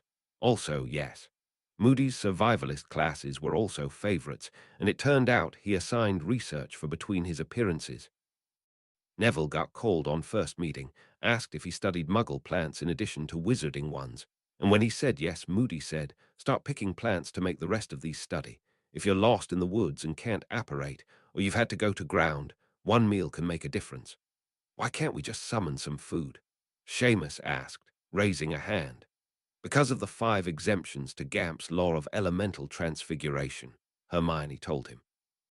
One of the things you can't create out of nothing is food. My mom can, Ron argued. She starts with something, Ron. Wait, why can't that work? Dean demanded, looked sharp with the rest of them when Moody whistled. Now that I have your attention, he growled, pointing his wand at a pebble and transfiguring it into a blackboard. We could argue that magic operates on the same principle as what the Muggles call energy. If you were to make food from nothing, that would take this amount of energy, put it into creating food that you would then ingest, giving you the same amount as when you started. Except you'd be operating at a negative sum because your body then has to expend some energy for digestion. Do you understand me so far? Okay, but hold up, Ron said, raising a hand. We can make water and wine and gravy out of nothing, aren't those food? Technically, you're not making them out of nothing, Moody said, drawing some circles on the blackboard. What do all 3 of those have in common? They're all liquids made of hydrogen and oxygen, which is in the air. You're still making them out of something, which is how those work. Fire, you're igniting the hydrogen. Lightning, positive and negative ions. Who have I lost so far? Of course, the Muggle-borns are still with me on this. You learned this in primary school. The rest of this, you can make out of seemingly nothing because what you're truly making it out of is too small to see. You can make more food out of food you have because you have something, but you can't make what isn't there. So what if I turned a dust particle into food? Does that work? Seamus asked. You know, dust is made of dead skin, right? Laura asked.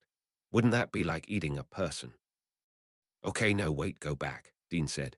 So we're just pulling out of the air around us. Does this mean we can't summon water in a desert because the air's so dry? Or if we wear a wool sweater and it's dry, does it make a lightning spell stronger? So now I'm curious as to what the other 4 exemptions are, Harry added. Well, there's wands, obviously. You can't make them out of magic. They have to be crafted by wand makers, Hermione rattled off. Money cannot be permanently created nor duplicated magically. It fades after a while. Potions' ingredients won't be nearly as effective. Okay, that one I knew. Moody, meanwhile, seemed resigned to this, assumed a more comfortable position as he listened to everyone argue and debate, took a few swigs from his flask as he waited for them all to wind down. I would like you to know, he said finally, that during that one year, when I was finally able to teach defense, bloody Death Eater, he muttered under his breath, That during teacher meetings the main complaint was a lack of student engagement. I plan to tell Professor McGonagall that you do have it in you, you just don't see fit to share during her class for some reason. We didn't cover Muggle science in her class, Dean pointed out. I still think magic is oddly complicated, Laura said. It is, Harry agreed, but it's still awesome. Saturday of Quidditch tryouts dawned rather drizzly, but Harry wasn't too keen on the idea of postponing it much longer. Already the list of hopefuls had grown to an intimidating size and seemed to have doubled since Friday night. Where were all these people last year? Harry wondered over Saturday breakfast. How many are second years? Ron asked. That might be a factor. Then there's 3 slots that are guaranteed open. That's bound to attract people. Actually, I'm pretty sure it's Harry attracting people, Hermione said, reading the newspaper. How's that? Well, he is the boy who lived, and with the Ministry taking the threat of you-know-who seriously, people are starting to realize he's telling the truth. Not to mention he has some looks going for him. That always helps. Ron and Harry exchanged glances, Harry making a face when Ron squinted and leaned in. Do I really? Harry had to ask. Well, you dodged the acne stick that probably puts you in the upper percentile, Ron decided, going back to his breakfast. How are we doing this? We're starting with getting out to the field before anyone else signs up, Harry said, grabbing his broom. Come on. Unfortunately, that signaled to a waiting crowd that it was time to follow. Harry, Ron, and Hermione ended up at the head of a sizable gaggle that followed them down the lawn into the Quidditch pitch. Harry waved at Hermione as she went up to the stands, waited to see who else would follow. Felt more than a bit perturbed when he realized that the group was here for him. Remember, they smell fear, Ron told him. Does that mean I need to do keeper tryouts first? Harry asked him. Ron suddenly became very interested in the drizzly sky. Harry's first goal in weeding out the applicants mostly involved making sure those applying could actually fly a broom, which succeeded in trimming the number down some, mostly by eliminating the first years who had tried out.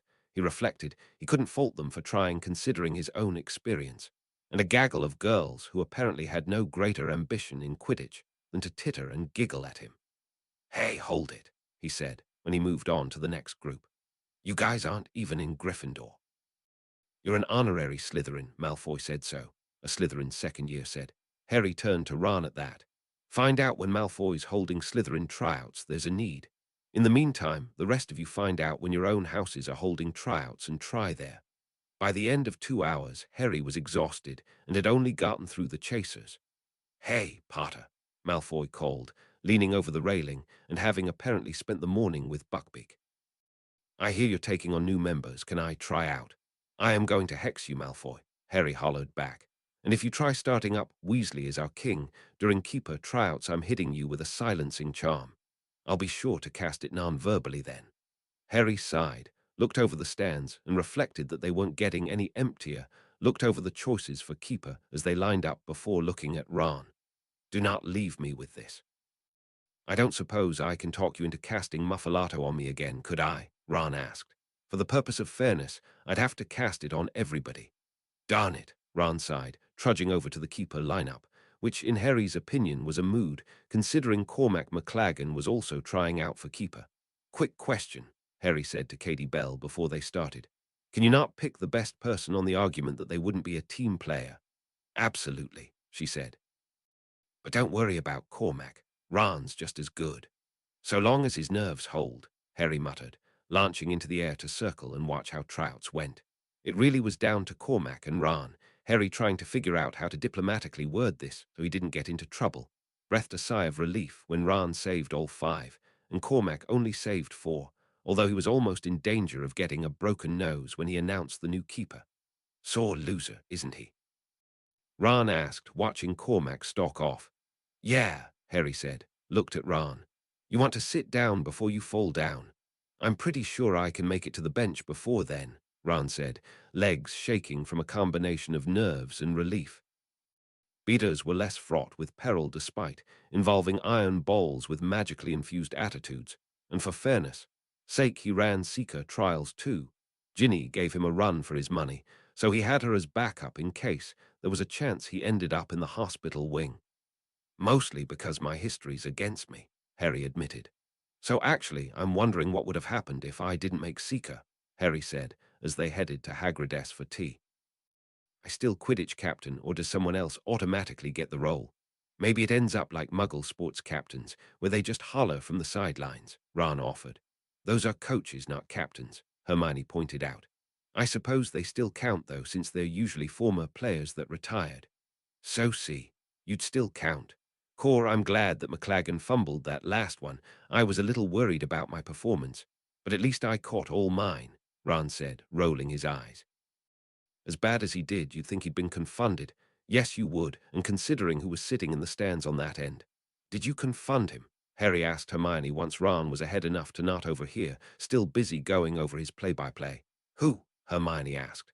The Minister of Magic, obviously, McLaggen, you ninny. Were you going to put McLaggen on the team anyway? No, but that wasn't the question. Honestly, Hermione said, brushing some hair away.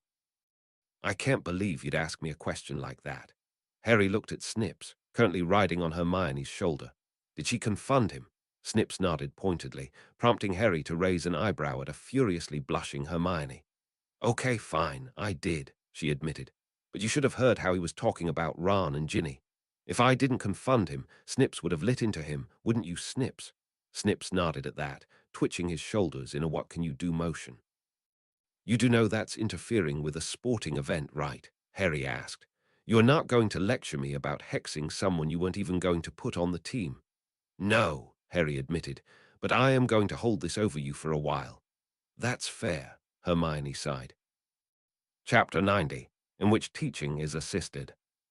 Chapter text Harry's meeting with Dumbledore was interesting in that they spent a chunk of it going over old memories relating to Voldemort's family. It occurs to me, Harry, that the axiom "know thy enemy" may avail us here, Dumbledore said. For starters, this will serve as a reminder that, for all his pomp and circumstance, Voldemort is still a man much like the rest of us.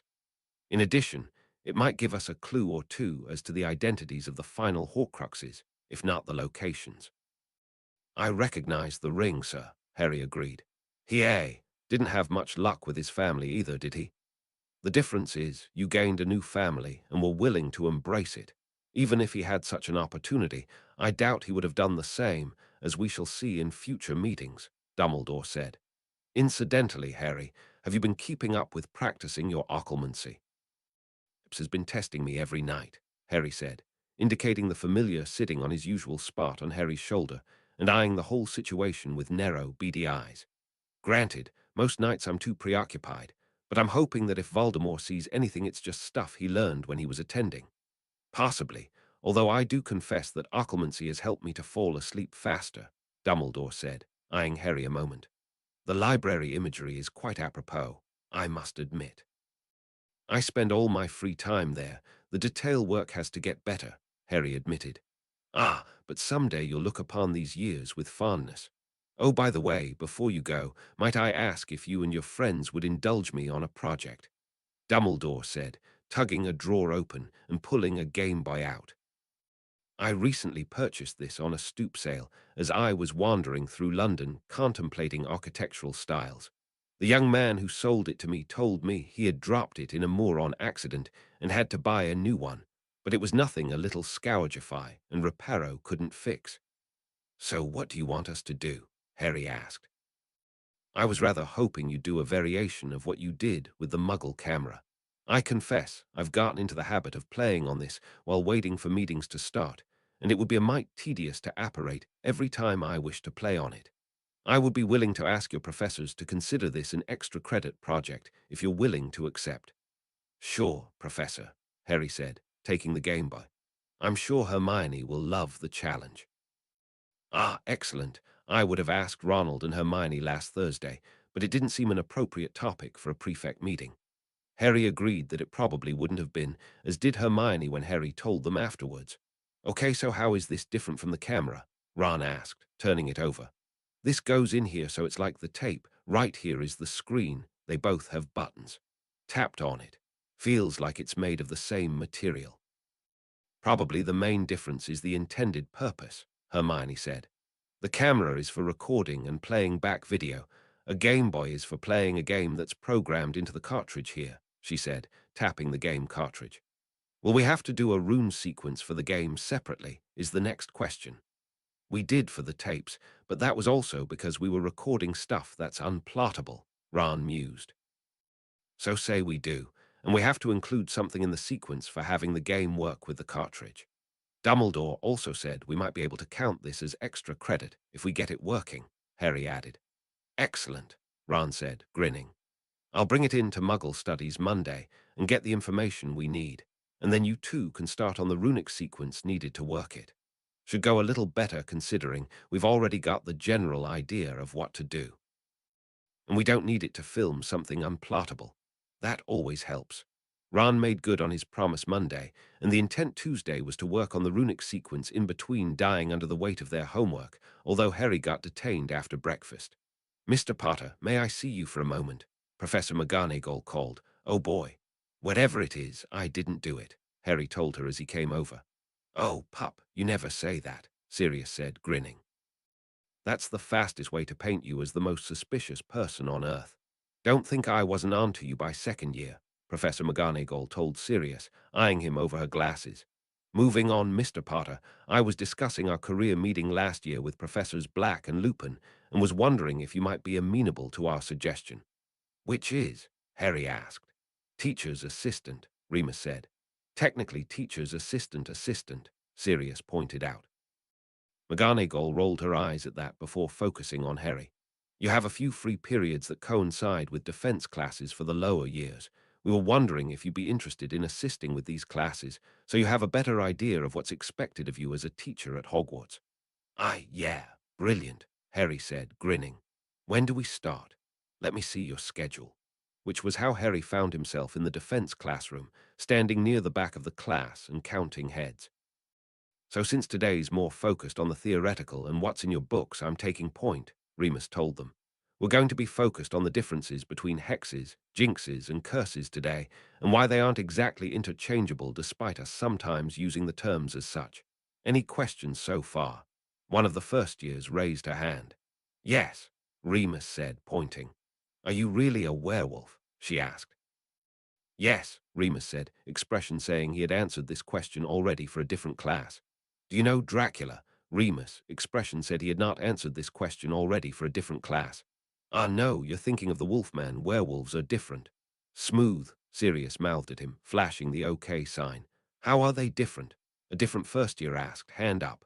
Remus' expression was now very clearly saying I did not plan for this. Okay, so. The Wolfman is always a Wolfman. He doesn't switch back and forth like werewolves do on the full moon. When you change back, do you still have pants? A girl in the back row asked. Remus looked right at Sirius, expression saying he fully expected for Sirius to go down silently wheezing. No, but the werewolf community is looking into magic pants for that. Do you like turning into a wolf? A boy in the front asked. Is it like a superpower? Harry wasn't sure how to translate that particular expression. Okay, out of curiosity, how many of you here are Muggle-born? He asked, raising his hand. Several students raised theirs. So the important thing you need to realize is that the reality of being a werewolf isn't like on the Muggle shows. I don't suddenly get really good at sports. It's actually very debilitating.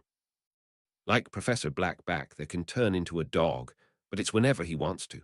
Being a werewolf is knowing that inevitably your entire month is centered around a handful of days that you have to plan for and around, and that handful of days is horrible, and it's every single month.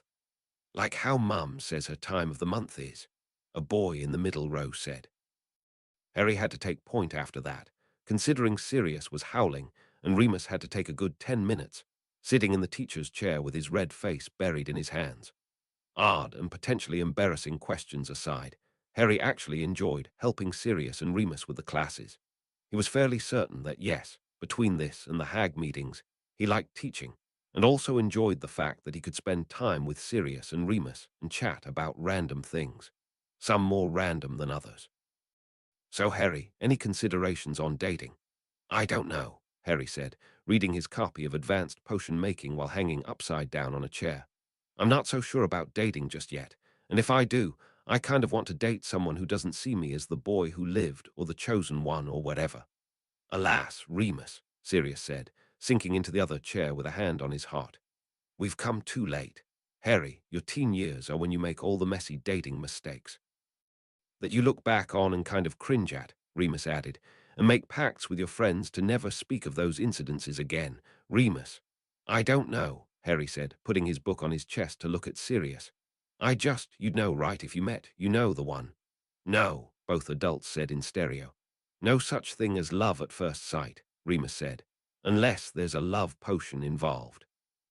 You get kind of attracted to them, test the waters with dating, find out they're not your type, drift apart, wash, rinse, repeat, until you find the one who knows you inside out, and you know her inside out, and you still have the things that drive you nuts, but you learn to love each other, and the collective flaws, and it's really very messy, Sirius told him. I mean, your mum and dad were great together, but when they met Lily couldn't stand James.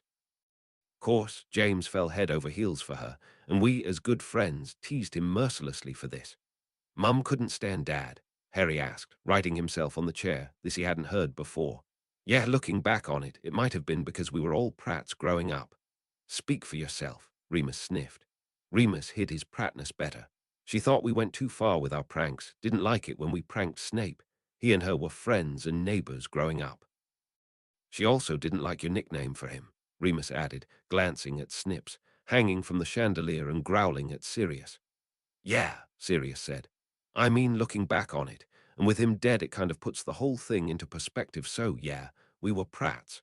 Lily didn't really bother looking James' way until we were almost out of Hogwarts and he had his head deflated a little. The thing is, Harry, most people make quite a few mistakes in their teenage years, Remus said, tone reasonable. We make mistakes so we can learn from them. James, Sirius, and I grew up, matured, realized that while we thought it was all good fun, we went too far sometimes. Now it might be too late to make reparations, but we still carry that lesson in our hearts. Do you understand what I'm saying? Sirius nodded. You got a little philosophical towards the end there. You're saying don't judge someone for past mistakes, Harry guessed. Exactly, Remus said. You'll be understandably cautious, but people can change. Pause. Sometimes monthly. Sirius slapped his hands against his legs before pointing at him. See, I wasn't going to go there because I'm your friend. I figured if someone didn't say it, you'd burst, Remus said dryly, smirking at Harry's laughter. Chapter 91, in which relationships are confusing. Chapter Text's 6th year was as breakneck as Hermione had predicted, between various classes and clubs and Quidditch practice. Harry suddenly understood Wood's insistence on plenty of practice, not to mention the sheer amount of homework involved. If Harry fell into a dreamless sleep, it was less because occlumency was finally working, and more because he was too tired to have any spare thoughts. As Sirius warned them, every single class that had casting spells as part of the requirement asked them to do so non-verbally. Those that didn't bother, for which many of them were grateful, especially in cases such as herbology, considering many of them had not yet mastered the art of swearing non-verbally when the venomous tentacula bit them. Professor Sprout, of course, understood, but asked them to try anyway considering they were teaching the mandrakes foul language. Their extracurricular activities were also keeping them busy. If it wasn't cooking classes or potions labs, or the hag it was being teaching assistant or prefect, or even working on Dumbledore's Game Boy. By the time of the first Hogsmeade meeting, Harry was seriously debating on going or just staying in his dorm and catching up on sleep.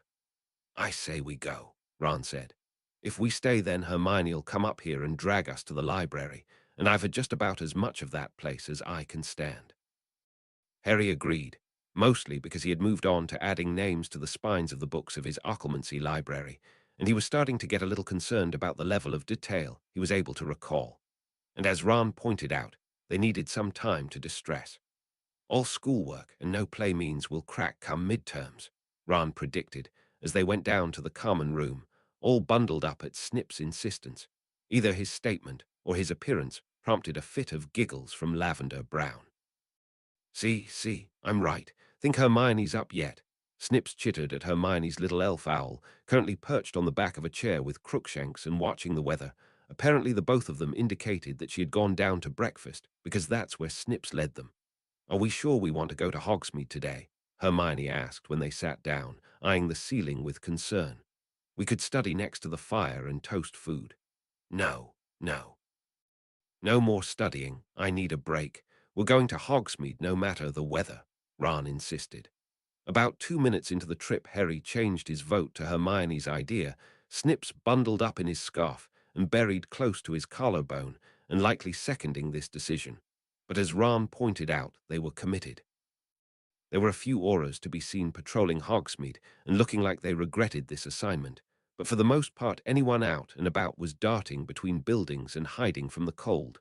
"Come on, Honeydukes, we can justify the trip that way," Ron chattered, stomping for the well-lit store. Breathed a sigh of relief once they were in. "Let's stay in here the rest of the afternoon." "I tried to tell you," Hermione said. Yeah, the weather could have at least been cooperative." Harry, meanwhile, was looking towards the back of Honeydukes and wondering about the feasibility of taking the secret passage back to Hogwarts. Yes, it would be cold, but at least there wouldn't be wind and sleet. "No," Hermione said when he proposed it. "We're on a list as having gone out. If they don't see us come back the same way, they'll start a search party. And do you want to explain that route?" "Okay, fine, but you get to cast those bluebell flames on the way back," Ron said. They decided to buy some peppermint poppers in the hopes that the slogan held true, "warms you up from the inside out," and try for the 3 broomsticks to say that the trip was rounded out, bought some butter beers, and stood in a corner of the crowded building, Harry and Ron pointing out snogging couples and rating their performances as Hermione rolled her eyes. "I can't believe you two," she said finally. "Well, it is kind of fun," Ron said, taking a hearty swig. Harry, meanwhile, nearly choked on his. Ron, your sister's snogging Dean." And then it was Ron's turn to choke on his drink. Do what? They had to bodily drag Ron out of there after that. It was either that or allow him to cause more of a scene. "Seriously, what is wrong with her?" Ron demanded. "He likes football, and wasn't she just dating someone else? What's his name?" "I don't know, some Hufflepuff." "Well, she had to discover boys eventually," Hermione told him. "Fine, yes, but couldn't she wait until all her brothers graduated? What is this? Why do I get to be the lucky one?" "Hush and eat your peppermint, Ron." They were as good as advertised at warming them up. Unfortunately, it also involved spice and required a detour to the kitchens to get some milk from the house elves to cool their mouths down. "May Flip tell the young masters why milk helps?" the house elf serving them asked. Harry nodded, figuring this was part of the cooking lesson. "Because milk has proteins that attracts the spiciness off your tongues. It's also why you can have spicy food in creamy sauces. Young masters may also want this," a different house elf said, handing them a tray with ice cream. "No offense, but it's a little cold for ice cream," Ron pointed out. "It won't be later." The weeks leading up to the first Quidditch match of the season saw Harry scheduling practice every chance he could get, not only because he had new members to train, but also because he really needed to get ahead of Ron's nerves. "Come on," Harry scolded one evening after practice. "We won last year. Wouldn't you think that helped now?" "I'm trying," Ron admitted. "I've got one of those little voices in the back of my head telling me that was a fluke." "Hey, you in the back there, shut up." Snips chittered agreement, narrowed his eyes at Ron like he was debating on biting his nose. "No, wait, there's a thought. Does occlumency work with nerves?" Harry wondered. "Boy, I hope so." Harry fielded that by Dumbledore during their next meeting, during which Dumbledore showed and told Harry about some of Voldemort's life before Hogwarts, and Harry told him that the work on the Game Boy was coming along despite their increased workloads. "It certainly doesn't hurt," Dumbledore told him, pouring another cup of tea. "You might recall me mentioning that the art of occlumency bears some resemblance to Muggle meditation. Muggles meditate to calm their nerves and clear their minds. Incidentally, Ronald might want to try the yoga club now that it's official." Harry signing Ron up for that didn't exactly help, but it didn't hurt either. At the very least, it kept him from being a total nervous wreck as the Quidditch match drew near. "What if I totally screw up in front of the whole school?" Ron asked, an interesting shade of green the day of. "Then we do something really crazy next week and get everyone talking about that," Harry said. "Now eat something before you faint." "I can't eat. All I can think about is the match." "Think about something else," Hermione said. "Like Slughorn's Christmas party, that's usually been something. He always gets the best pastries. Think about those." "He does," Ron agreed, reminiscing as Snips dragged a waffle to his plate. "And if you believe Blaze, he's invited a vampire this year." "A war, of course vampires exist," Harry said, burying his face in his hands. Everything else does, why not vampires? What's next, Bigfoot? Bigfoot's a muggle invention. We don't know that. Hey, he said, whapping Ron on the arm. After we do the Caribbean, we go Bigfoot hunting. That is an option, Ron said, as Snips tossed a couple of link sausages on the waffle. We'll get Luna involved. I bet there's a Quibbler article or something about it. Possibly. Hey, Luna. That, at least, got them through breakfast, although Ron started looking green again as they made their way down to the pitch. Okay, Harry said once they were all assembled and suited up. It occurs to me that I should have practiced a big speech, but what it boils down to is you're good, and we can do this. We're better than Slytherin, we practiced more, and now's the time to rub that in their faces. Who's with me? Yeah.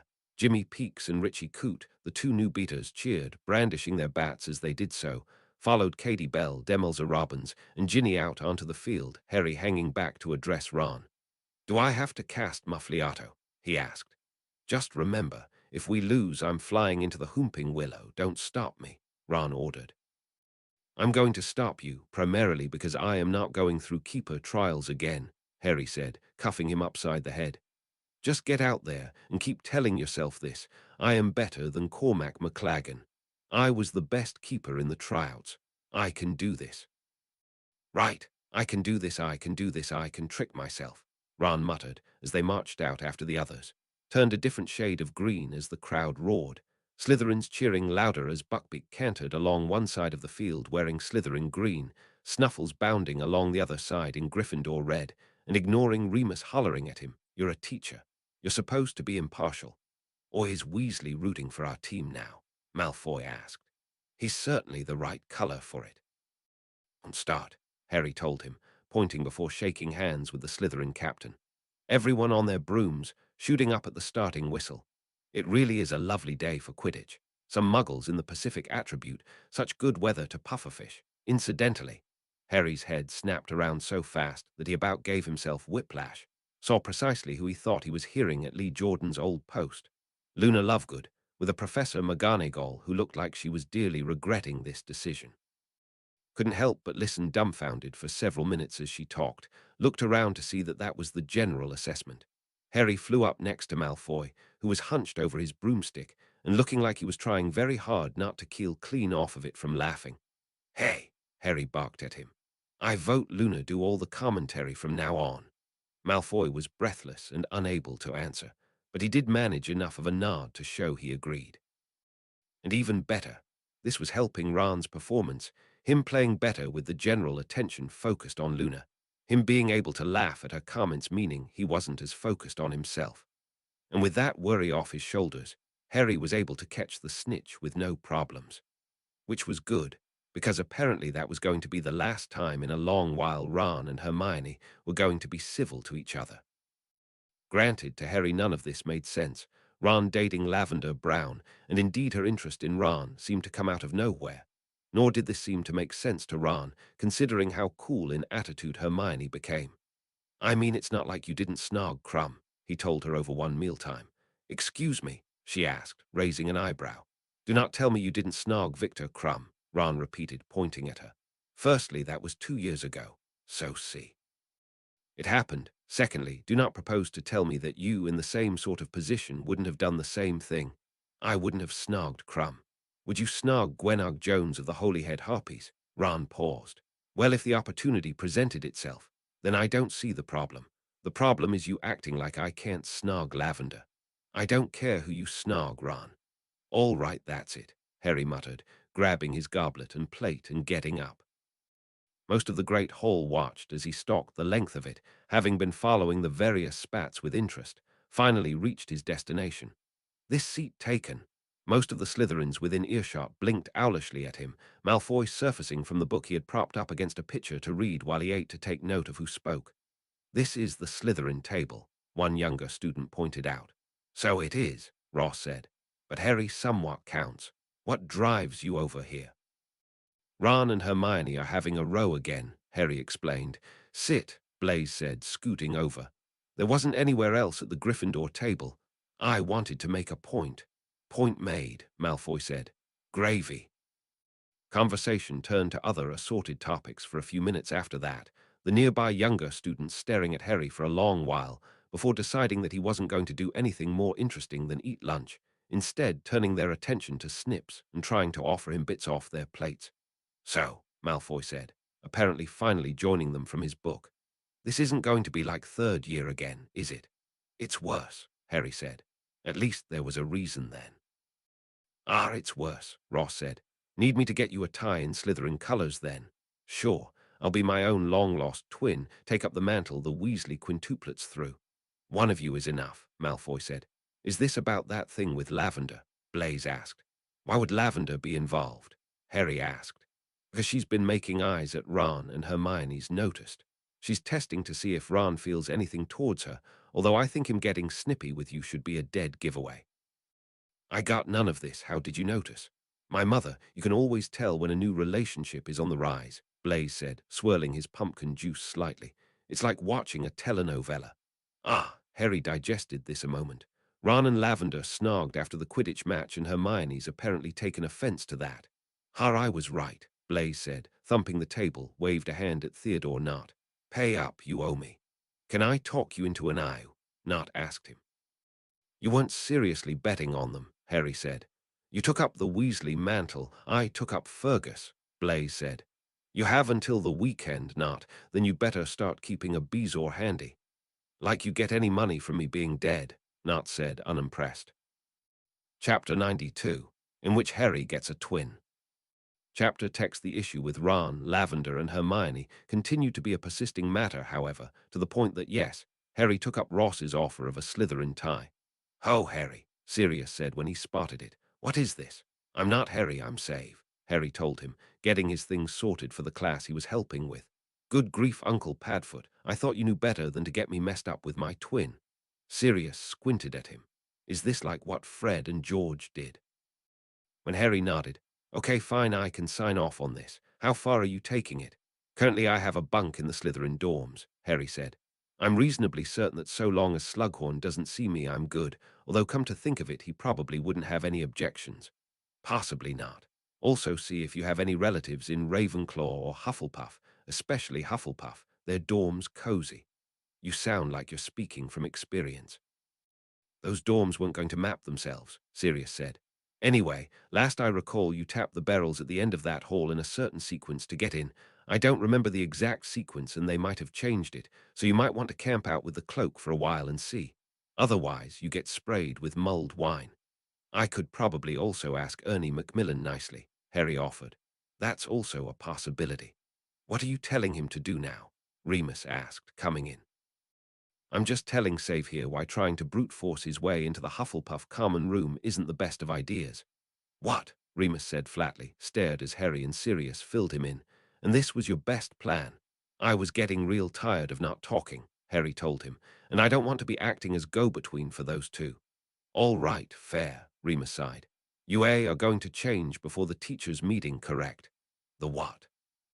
"Teachers' meeting. Since you're being a teaching assistant, you have to attend." "Since when?" Sirius asked. "Since McGonagall and I discussed it. See how he adds to your workload," Sirius told Harry in an aside. "Anywho, second year's this class. Let's see how many we can get believing Potter twins exist." Quite a few, as it turned out. And despite Remus' best efforts, Harry was still in Slytherin Green when they arrived at the teachers' meeting. "Ah, you three are early," Dumbledore observed, glancing up from his notes. "Sit wherever you like. Harry, Professor McGonagall has been keeping me abreast of the situation. Feel free to ask questions when you need to." "Thanks, Professor, but I'm Save," Harry said, sitting down. "Oh," Dumbledore asked, actually looking up at that. "Ah, dear me, another new student I missed. May I request an explanation?" Harry explained the situation as Remus poured some tea. "There's not some actual rule that says I can't stay over in the Slytherin dorm, is there?" Harry asked when he finished. "It's usually not encouraged, but I don't recall there being a hard and fast rule against," Dumbledore said, pondering this. "Quincy, remind me to look that up later." The Quick Quotes quill did its best impression of a salute before jotting that down. "Ah, and while we're on the subject, how goes the dating scene?" Dumbledore asked Harry. "Is Ron still dating Lavender?" "I'm not sure if what Ron and Lavender are doing can be called dating," Harry said. "Trust me," Sirius said. "For teenagers, yes, it counts. Harry, I'm concerned. I had thought when you reported raging hormones last year something more would come of it. I mean, Ginny's kind of cute, but she's also Ron's sister. Sisters are very difficult, Dumbledore said, nodding sagely. More than one nose has been broken over friends pursuing friends' relatives. There's the bro code to consider, Sirius said, nodding as well. Yes, well, wait, sir, why are you so interested? Harry asked Dumbledore. One of the side effects of having so many teenagers in one building is the budding, fleeting romances, Dumbledore explained. Young love is so inexperienced and yet so passionate, it's quite riveting. Harry blinked. This hasn't ever affected seating arrangement, has it? Sometimes. Yes, Sirius said. All the time, Remus put in. It adds to the drama, you see, but must be kept subtle, Dumbledore explained, as it allows for both parties to be able to see each other, but also the board. It's much less fraught with peril than the seating arrangements for budding nemeses. I noticed Malfoy and I tended to be as far away from each other as possible, Harry said. Yes, it's also why Gryffindor and Slytherin are on opposite sides of the Great Hall. Incidentally, Harry, I'm glad you two have worked through your differences. The smaller sizes of Newt classes would have made arranging you very difficult. Incidentally, you might also want to take a note out of Moody's book, Remus told Harry. I've already confiscated at least a dozen love potions this term, and I don't doubt that you're at least one of the intended targets. Why me? Harry sighed. Because puberty decided to take you from cute to handsome, Sirius said airily. It happens to the best of us. Why, I remember when that happened to us. Remember, Moony, all of a sudden we were being ogled in every hall. We had to beat them off with a stick. I had to save you and James from more than one love potion, if I recall, Remus sighed. Hey, at least there's some benefits to your hairy little problem. Harry wasted no time in procuring a personal flask, something which Moody approved of on the next survivalist meeting. Make sure you keep it on your person at all times. Otherwise, someone will dose it when you're not looking. He also enlisted Snips, help in hunting up antidotes to love potions, wondering if perhaps Ron had gotten dosed, and that was why he was acting so peculiarly with Lavender Brown. It certainly seemed to fit Dumbledore's description of how Tom Riddle S.R. behaved, of it being a sudden onset of sappiness that quickly faded once the person was taken off the potion, although it did bear asking how she was dosing him to begin with. I do plan on covering the antidote to Amarentia come February, Slughorn told him when he brought the topic up at a potions lab. Thematic, you know. Although I did ask Professors Black and Lupin to procure some of those Weasley Wizard Wheezes potions for me. That's the tricky thing about love potions. There's some generic things you can do to cover most of them. But like with many poisons, you need the specific counter to whatever ingredients were included, which led to a chunk of the potions lab being a lecture on love potions and how to counteract them, something which the boys, at least, had an interest in. Some girls seemed a tad insulted at the idea of using a love potion on someone. Harry made a mental note of who, although a few still seemed dead set on using them, judging by their expressions. Harry added them to a different list. A few asked if there was such a thing as counteracting a potion cure, like there's counters to counter curses, which made Harry wonder if he wasn't being paranoid enough. You're not, Moody told him when asked. Once people start calling you too paranoid, you might be starting to get there. There was also the topic of Slughorn's Christmas party. He had been drumming it up at club meetings, reminding everyone that there were people of import that would be there, and for those of them looking into careers after school, these would be the people to start connecting with. You Newt students will start having guest lecturers in your classes starting 7th year, Slughorn told them.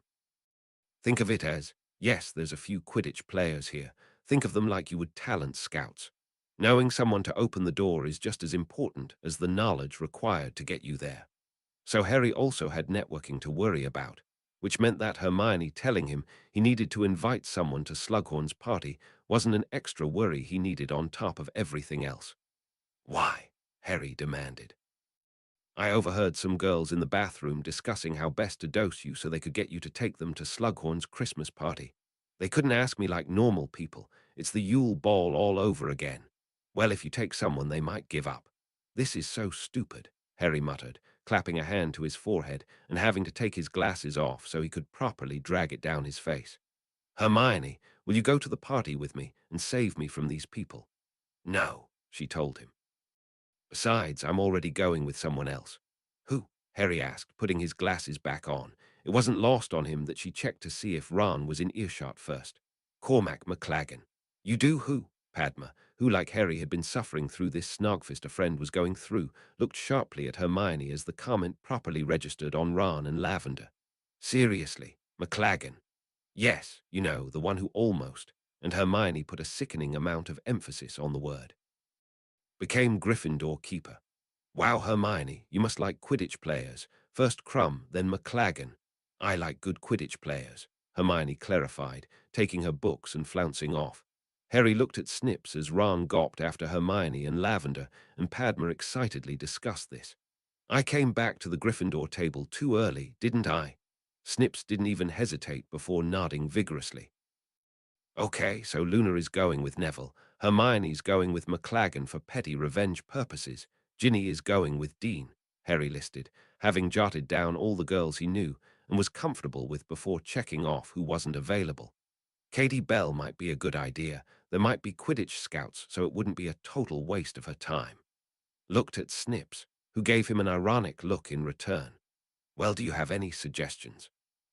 Snips shrugged, prompting Harry to drop his head on the desk. This is so stupid. I'm going to take an oath before it's all over with. I just know it. Hi, Harry, Rommel Devane said, bouncing over. You're looking peaked. Can I get you a drink? No, thanks. I'm good, Harry muttered, not lifting his head. Oh, well, have these anyway. My mum sent them, she said, plonking a box of chocolate cauldrons on the desk. I tried one, but they have fire whiskey in them and I'm not a fan. See you around. Harry lifted his head once she was gone, eyed the box suspiciously before sliding his attention to Snips. They're spiked, aren't they? Snips sniffed at the box, looked at him and nodded pointedly. Harry sighed, gathered everything up, including the chocolate cauldrons, and took them up to his dorm. By the time Ron came back from prefect patrol, it was to find that Harry was sitting in front of the little stove and had been practicing the vanishing charm on the chocolates. Oi, that's a waste of good chocolates, Ron said, tugging his school robes off and chucking them at his bed. No, the waste came from Rommel Devane spiking them with love potion, Harry told him, flicking his wand and vanishing another. Good news, though, I figured out silent casting. Ah, good. What was the trick? Strong focus on what you want, Harry said, vanishing another chocolate. Also, I've decided to take an oath of celibacy. Oh, come on, you don't mean that, Ron said, sitting down next to him. Have you even tried snogging yet? Don't commit until you've tried that. I figure you've done enough for the both of us. Side-eyed Ron. Whatever possessed you two to start dating anyway? I dunno, just happened, Ron said, shrugging. I can't complain about the snogging. What about the rest of it? Ron contemplated this. Honestly, there isn't much of the rest of it now that I think about it. Harry nodded, vanished another chocolate. If I'm going to go into the whole dating scene, I want there to be something there. I don't want someone dating me because they think I'm famous or something. To be fair, you are, Ron said. You might have to go to South Africa or somewhere like that to get someone like that, though. That also get around the fiddly bit of dating in my extended family. That's another complication, Ron agreed, watching him vanish another chocolate. Hey, remember when we were discussing in Moody's class how you can't make something out of nothing? Why can we vanish things then? Where do they go? Harry paused, considering this. Good question. Which required some digging in their books and then around the library before finally asking Professor Flitwick next Charms class. Ah, the existential crisis of all Charms casters, Flitwick sighed. There's a reason that's one of the questions for the Ravenclaw Tower. Okay then, until I'm told otherwise, I'll just believe that we discombobulate things like how sci-fi shows do, Dean said. Does that mean the thing goes to another planet? Seamus asked. Until I'm told otherwise, Dean said, jabbing his wand at the bean he was trying to vanish. Hey, it worked, which led to everyone in the class referring to the vanishing charm as discombobulation for a while. This also implies that it can be undone, Harry pointed out near the end of class. That's not until next term, Flitwick informed him. Chapter 93, in which parties are attended. Chapter text Harry's primary concern leading up to the Christmas holidays remained who he was taking to Slughorn's party. Everything else he could handle, class he could study for, and Quidditch was a matter of practicing more. But the idea that he was being targeted by several girls in the class with the intent of possibly feeding him love potions, now had him at a level of paranoia that Moody would approve of. Once again, he was taking the invisibility cloak with him to wear between classes, and he didn't dare eat anything without having Snips check it first. I'm telling you, asking someone out will make this go away, Hermione told him. Temporarily, Harry told her. And do you really have room to lecture me on this when you're taking McLaggen? You are not still sore about that. I know it's intended as a strike at Ron, but I still take it as an insult, Harry told her seriously. Boys, she huffed, going back to her paper. Girls, he huffed back, imitating her tone. Seriously, Hermione, if a bunch of guys were trying to do this to you, do you really think that Ron and I would be telling you, well, if you just hooked up with someone it'd all go away? Snips, who had been checking the food and making Harry a plate, paused to point at him. Well, you might not, Hermione said, grimacing as she digested it. Okay, firstly, if you're mad about Ron and Lavender snogging, tell him I'm not mad at that. And secondly, do you really think that little of our friendship to expect Ron to leave you up a creek like that? Ron, Harry said when Ron sat down, what would you say if someone tried to slip Hermione a love potion? Hypothetical or actual? Ron asked. She didn't get chocolate cauldrons too, did she? Let's say actual, Harry said, prompting Ron to whip his wand out. Actually, it's theoretical, but thank you for proving my point. Ah, Ron said, putting his wand away, looked at Hermione. Probably they'd have to slip you a love potion to avoid you biting their head off. Hermione stalked off at that, leaving Ron to look at Harry, currently with his head buried in his arms. What part of that wasn't accurate? I'd really like for the three of us to be talking again before the year's out, Harry groaned, prompting Snips to pat him on the arm. How was that my fault? Ron demanded. I don't know, but I'm going back to Slytherin table for the foreseeable future, Harry sighed, taking his plate and Snips and leaving. Blaise scooted over when he arrived without comment. Just so you know, there's a bustling black market for love potions, Blaise told him. I'm aware, Harry sighed. You didn't take up Fergus' hustle, did you? I'm tempted, honestly, I could make a killing. You already have money, Draco pointed out. Yes, but I could still make a killing, give Mother a break. Harry nodded absently, nodded again when Emily Dobbs asked him if he was okay, blink as she properly registered on him. Hey, wait, Emily, are you going to Slughorn's party with anyone? No one invited me, Emily said. Seriously, shot a look at Draco. I'm taking Emily Dale, you remember her, Draco said. You should have seen the look on Parkinson's face when he did, Blaise said, grinning. I bet it was something, Harry agreed. Now back to you, he said to Emily. No one's asked you to go. I believe that's been established, she said. Would you like to go? I guess, she said. Why are you asking me out? Yes, as friends, kind of like how the Yule Ball went. Will there be crowd surfing this time? I'm not sure, but I do know the food will be good. Emily considered this for a moment. Okay then, I'm game. Thank you, Harry said, sagging on the table. You just saved me a ton of grief. Is this about the girls discussing how to get you to drink love potion? Oh, that reminds me, you're going to need this, Blaise said, digging in his robes before putting a rock on the table. Harry lifted his head up to peer at it, realized he recognized it. I don't think bezoars work against love potions. Oh no, it's for her, Blaise said, pointing at Emily. Once this gets out, there's going to be a lot of girls after her head. What did you get me into? Emily sighed. What indeed, considering the number of dark looks they got when Harry met Emily outside the Great Hall the day of Slughorn's party. Apparently, the hot topic is questioning how I netted Harry Potter, she informed him as they went to the party. By not trying to net me and treating me like a human being for starters, Harry told her. They haven't been giving you trouble, have they? Nothing I haven't been able to give back, she said. And what I haven't been able to give back, I've outsourced. Good girl. Slughorn did indeed have a vampire at the party, as well as a few other people of note. He spent a chunk of the evening introducing people to students with an interest in their field, with interesting results. Am I to believe what I've been hearing of what's happened to the girls who've been bothering you? Slughorn asked Emily. Believe nothing you hear and half of what you see, Emily said. That's what Mom told me. Good girl. I do believe we might even have someone to introduce you to. Over here. James here is an aura operating in Me-6, part of the espionage group. Harry watched to make sure Emily was settled, scanned for other people he knew. Ron explaining how Muggle movies worked was apparently a topic of interest, and quite a few people were listening rather intently to Luna giving an account of the Rotfang conspiracy, which was just as baffling as Harry had hoped when he listened in. "So I might actually make it to Christmas break without getting poisoned," Harry said to Snips, who had his little bow tied back on. "Don't say that too loud, you might tempt fate," Blaze said, sniffing the punch before testing it. "Not yet. I can't tell if you're disappointed or not. Well, to be fair, I keep bezoars on my person for a reason." Harry agreed that was fair, continued to mingle, couldn't help the raised eyebrow at a disheveled-looking Hermione. "Did you wrestle the giant squid?"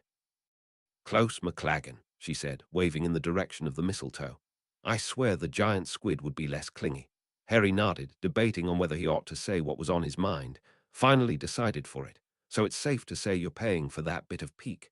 "Seriously?" "No, Sirius isn't at this party, full moon," Harry said, waving that off. "But did you or did you not ask McLaggen out to get back at Ron?" "Harry," getting closer, "but you didn't answer the question." Considering Ron got mad at me for theoretically snogging Crumb, he needed knocking down a few pegs. "I guess that's close enough," Harry sighed. "You guess? Have you even noticed that I'm busy shamming as my own twin in Slytherin? I legitimately picked the furthest house to avoid hearing you two snipe at each other. You and Ron are my best friends, but if you don't air this out soon—" "Oh, crud, it's McLaggen," she squeaked, disappearing so fast that Harry was almost certain she had apparated. Knowing Hermione, she'd probably be the first one to do it too. McLaggen appeared with drinks. "Have you seen Hermione?" Harry arched his eyebrow, debating, decided that firstly Hermione had suffered enough, and secondly that he wasn't that petty, especially with how suspicious of drinks he had become in the past month or so. "Not really," he said finally. "Actually been avoiding her and Ron until they air out their grievances. Didn't even know she was coming to the party." "Well, she did, came with the better keeper. If that were true, then you'd be the one playing, not Ron," Harry said mildly. "Anyway, have fun, happy Christmas if I don't see you again." Which he dearly hoped he wouldn't, looked at Snips once they were far enough away. "Could I have handled that better?" Snips nodded. "Should I have handled that better?" Harry asked, which prompted Snips to consider this before shrugging. "Don't tell Sirius, but I'm kind of looking forward to those adulthood sensibilities kicking in. This stuff is for the birds." Considered that after a minute. "Scratch that. This stuff is for the gnomes. Hedwig has more sense than that." Snips, fervent nodding, said he agreed with that wholeheartedly. Chapter 94, in which budding novelists transform. Chapter text. Harry was more than happy to return to the doghouse for the Christmas break. Spent the first night home sleeping soundly with the knowledge that no one was trying to poison him. 2, he had a break from his courser load. And 3, a break from Ron and Hermione aggravating each other. "Hi, Aunt Sissy," Harry greeted when he finally did drag himself downstairs the next morning. "Are Sirius and Remus back yet?" "Not yet," she said, sipping her coffee. "Take it 6th year is being strenuous on you boys." "How'd you guess?" Harry asked, sitting down. "Because technically Creature is serving you lunch." "Oh," Harry said, looking blankly at the food Creature was putting in front of him. "Thanks, Creature." "Creature lives to serve," Creature said, bobbing slightly. Creature might have also sent Darby to wake Master Draco, lest he missed dinner as well. Which was when Draco came thundering down, tugging a housecoat on. "What do you mean it's that late, Buckbeak?" He barked as he ran out the door. Darby came running down a few seconds later, waving a pair of boots and yelling, "Master Draco, sir, your boots, sir," before disappearing outside as well. Harry decided that wasn't exactly strange enough by wizard standards, looked back to Mrs. Malfoy. "Let's just say this term has been draining." She nodded, sipped her coffee. "7th year will be worse." "Oh goody, there's a worse. You're doing non-verbal spells now, aren't you?" she asked. When he nodded, "In 7th year you'll likely also be expected to do some wandless casting, not to mention that your workload could easily double." "Gee, Aunt Sissy, way to make me look forward to next year." Mrs. Malfoy's next comment was cut off by a big snowy dog bounding in, shaking itself before running around the table excitedly as Remus staggered in. "You, bad dog," Remus managed weakly, pointing in Sirius' general direction. Sirius barked again before turning back. "Oh, good grief, I should have waited until that melted," Sirius said, shivering at the snow now covering his clothes and head. "Creature, don't worry about that, I'll clean it up." "Creature is pleased to hear this," Creature said, watching as Sirius waved his wand and vanished the snow. Creature is also assuming Masters Sirius and Remus want something warm. Oh yes, please. Can I skip the coffee and go direct to the hot chocolate? Remus asked, sagging into the nearest chair. Bit more piqued than usual. I thought the wolfsbane potion helped, Harry said, looking at him. It does. I'm talking about going back to a teaching job. You've got two big dogs in an undisclosed location that kept waking each other up going, holy crow, no, we're late for class. Sirius explained, sitting down. Between the two of us, I think we got maybe 5 minutes of sleep. Also, Sissy, why did you let your only son run out in the snow in his pajamas? Did he at least get his boots on? Mrs. Malfoy sighed. I think so. It's hard to tell. I swear the snow was up to my chin. In dog form, Remus clarified. Yes, well, relatively, Sirius started, cut off when Creature put a bowl of steaming oatmeal in front of him. Ah, ta, Creature, I'm just gonna hold this for a bit if you don't mind. That was likely Draco's feeling as well, considering he came in shivering not too long after. I see you got your boots on, Harry observed as Draco kicked them off. Should have set my alarm, Draco grumbled, and I left my wand upstairs, so I couldn't even cast a warming charm. Mrs. Malfoy waited until he sat down and had his moment of silence before commenting. I never want to see you go anywhere without your wand again. Anywhere, she emphasized when he moved to comment. What about the shower? Draco asked. Who's going to attack me there? Norman Bates, Harry said, realized he was going to have to clarify considering the looks he got. It's from a Muggle movie. The point is, there's a possibility, Mrs. Malfoy said, sipping her coffee. Visiting the Weasleys was a bit awkward considering Fleur was also visiting, and Mrs. Weasley was still set on running her off. It's been messy, Ron told him as they headed for Ottery St. Catchpole. Last night Mom kept cranking the music up trying to drown her out. For the record, that sounds like how it's been dealing with you and Hermione's latest row, Harry said. Oh, it can't be that bad. We got him a permanent bunk in Slytherin, Draco said. Okay, so it's that bad. They mostly avoided talk of girls the rest of the way, browsing the stores and discussing what they would buy for who. Harry particularly wanted to get gifts for Creature and Darby, and despite knowing clothes were out of the question, he figured there must be something he could get instead. What about this? Harry asked, flipping through a book in the bookstore. It's about a guy and his butler going on various misadventures. So it occurs to me that I don't actually know if house elves can read, Ron said, leaning over the short shelves Harry was perusing. Is there like a house elf finishing school? Harry looked at Draco, Ron following suit. Wait a minute, why are you two looking at me? Draco demanded. Because you grew up with house elves as a normal thing, Harry said. Draco conceded this. I guess they must. They read cookbooks. Which then bears asking how you confirm without seeming rude. Maybe we open with the question of if there's a house elf finishing school, Harry said, noticed a girl watching them looking bemused. We're brainstorming a book, he told her. The girl perked up. It sounds cool, she said. What's it about? It was a question that prompted Harry to go on an impromptu storyboard of the misadventures of Darby and Creature. Two quite noble and brave house elves who frequently had to keep their wizarding masters out of trouble, throwing in how Creature had saved Harry for some added intrigue. Although he would much rather iron socks while listening to classical music, he does care deeply. Ron and Draco added a few bits. And between the three of them, they had painted Darby as the gallant young adventurer who had helped his mistress and son escape the same dark wizard and Creature as the older and wiser and calmer elf who provided a nice foil. Oh, that all sounds lovely, the girl said when they finished. Let me know when it's done. I'd love to read it.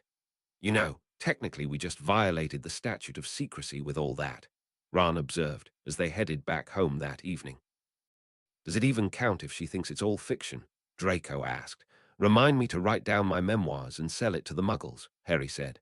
Fred and George would approve of that prank, Ron agreed. I give you permission to use my name and likeness if you promise not to make me a total Burke in it.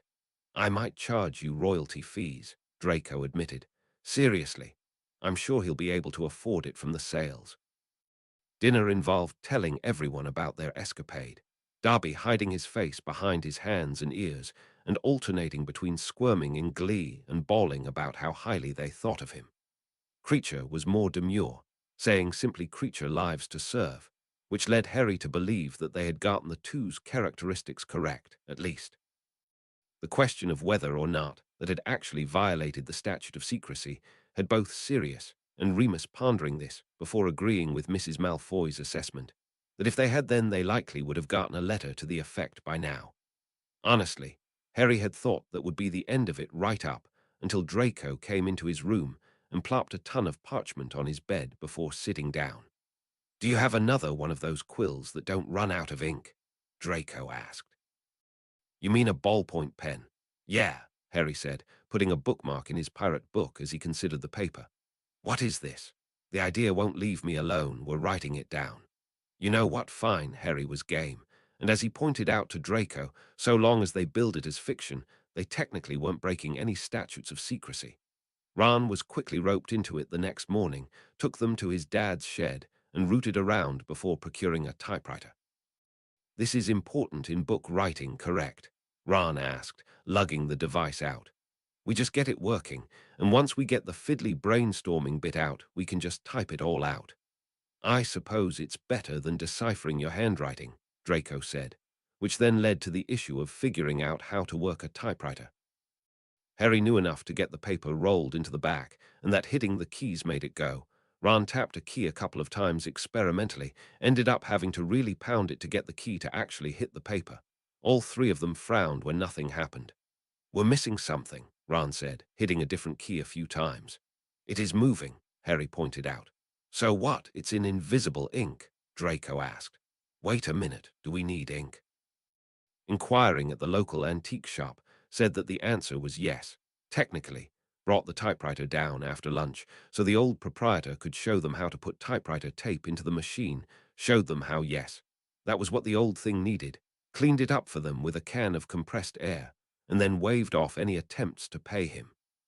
"I'm just tickled you young folk are even interested in this old tech," the man said. "Everyone's moving on to those personal computers, just isn't as much personality in those." "Look at it this way," Harry said. "Someday those will be antiques too and replaced by something else." "I suppose that's true. People probably felt the same way when typewriting replaced calligraphy. We've been learning how to write with quills at our school, so the art isn't quite dead yet." "Fine, I'll buy your refuge in audacity argument," Draco said on the way back. "It's all in how you sell it," Harry confirmed. Time not spent decorating or doing homework involved the three of them brainstorming this idea out, Ron staying over some nights to avoid the drama between Marley Weasley and Fleur de Lacquer, before figuring out the typewriter. Technically, the first draft ended up being longhand, with them taking turns transcribing it with the typewriter and spending a lot of time arguing how a certain phrase would work, or if the dialogue was right, and Draco's working on the Hippogriff novel again. And then, after agreeing that the secret order of familiars would tie in nicely, discussing a series focused on that, and basically Harry and Ron had to take turns keeping everyone else on task. Harry was certain, by the time the holidays were over and it was time to head back to Hogwarts, that writing a book was a lot harder than it looked. This was not the only thing they did over the holidays, however. "Okay, go for it." Harry braced himself. After the transformation, he felt disoriented, mostly because everything was so big now. Snips yipped in concern, swooped down and hopped around, examining him. "That's great, Harry," Sirius said. "Now you change back." "Right." That was important, because if he didn't get that right, then it was called Professor McGonagall time. "Whoa there," Sirius said, catching Harry when he staggered. "You all right?" "Yeah," Harry said, righting himself. "A little dizzy." "The size thing, right?" Sirius asked. He who must not be named always complained about that, said it was disorienting until he got used to it. Ruffled Harry's hair as Snips returned to his shoulder. "Gotta say, wasn't expecting your animagus form to be a bat." "My money was actually on Snake," Remus offered. "Hush, Mooney." "I wasn't either," Harry admitted. "Wait, this means I have to learn how to fly, doesn't it? We'll invest in a very small helmet for you." They did, had it ready for him to practice with, told him that technically animagus forms often had this sort of thing built in, but couldn't be too careful. Another thing they warned him about, Animagi could usually understand animals, something he found out when Hedwig and Snips both volunteered to assist. "Now," Hedwig said, as Snips stuffed the helmet on him and tugged his ears through. "It's a little different for bats, but the important thing is wing movement. It's like, what's a good human equivalent? I need a suggestion. Swimming, Snips offered. I need a suggestion that an owl can work with. I have nothing then. Hedwig sighed. You pull your wings forward and down, back and up, sort of like a circle, big and flat on the downstroke, small and thin on the upstroke. You'll get it. Will this be any improved over other wizarding forms of travel? Harry asked. Possibly. I know I don't have any complaints. You also don't make convenient snacks for other owls, Snips pointed out. True, moving on. Harry wasn't sure what to make of Hedwig and Snips hovering over him as he attempted flying, or Remus and Sirius running around beneath him with pillows in case he fell out of the air. But after several hours of practice, he could zip around the living room with little effort, shrieking with glee as he got it, which actually improved his navigation, as it turned out. Well, bats navigate by sound, don't they? Sirius asked, putting 2 bags of frozen peas on Harry's shoulders afterwards. That makes sense. I guess so, Harry said, resolving to read up on bats as soon as he was able. And the good news is, you're one of those cute-faced bats instead of the funky ones that are all teeth and nose. This will be an added bonus when appealing to the feminine persuasion. Seriously? Yes, I am serious. Yeah, he's been on this, Remus sighed. Like a dog on a scent. I'm actually pretty certain he's trying to make up for 12 years of being able to tell no one puns. Look, I'm not saying that Dementors have no sense of humor, but Dementors have no sense of humor. Also, he's been darning his Padfoot guise and insisting I take him for walkies at the local park so he can try setting me up with women. Some of us are just trying to be good wingmen, Sirius insisted. Although Harry would probably be a better wingman, all things considered. It took Harry a minute to realize what he meant, groaned when it sank in. This here, Remus said, pointing.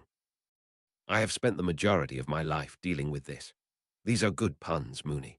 If it makes you feel better, he'll do it to Draco and Ron too, which bore asking the question of which animals they would turn into.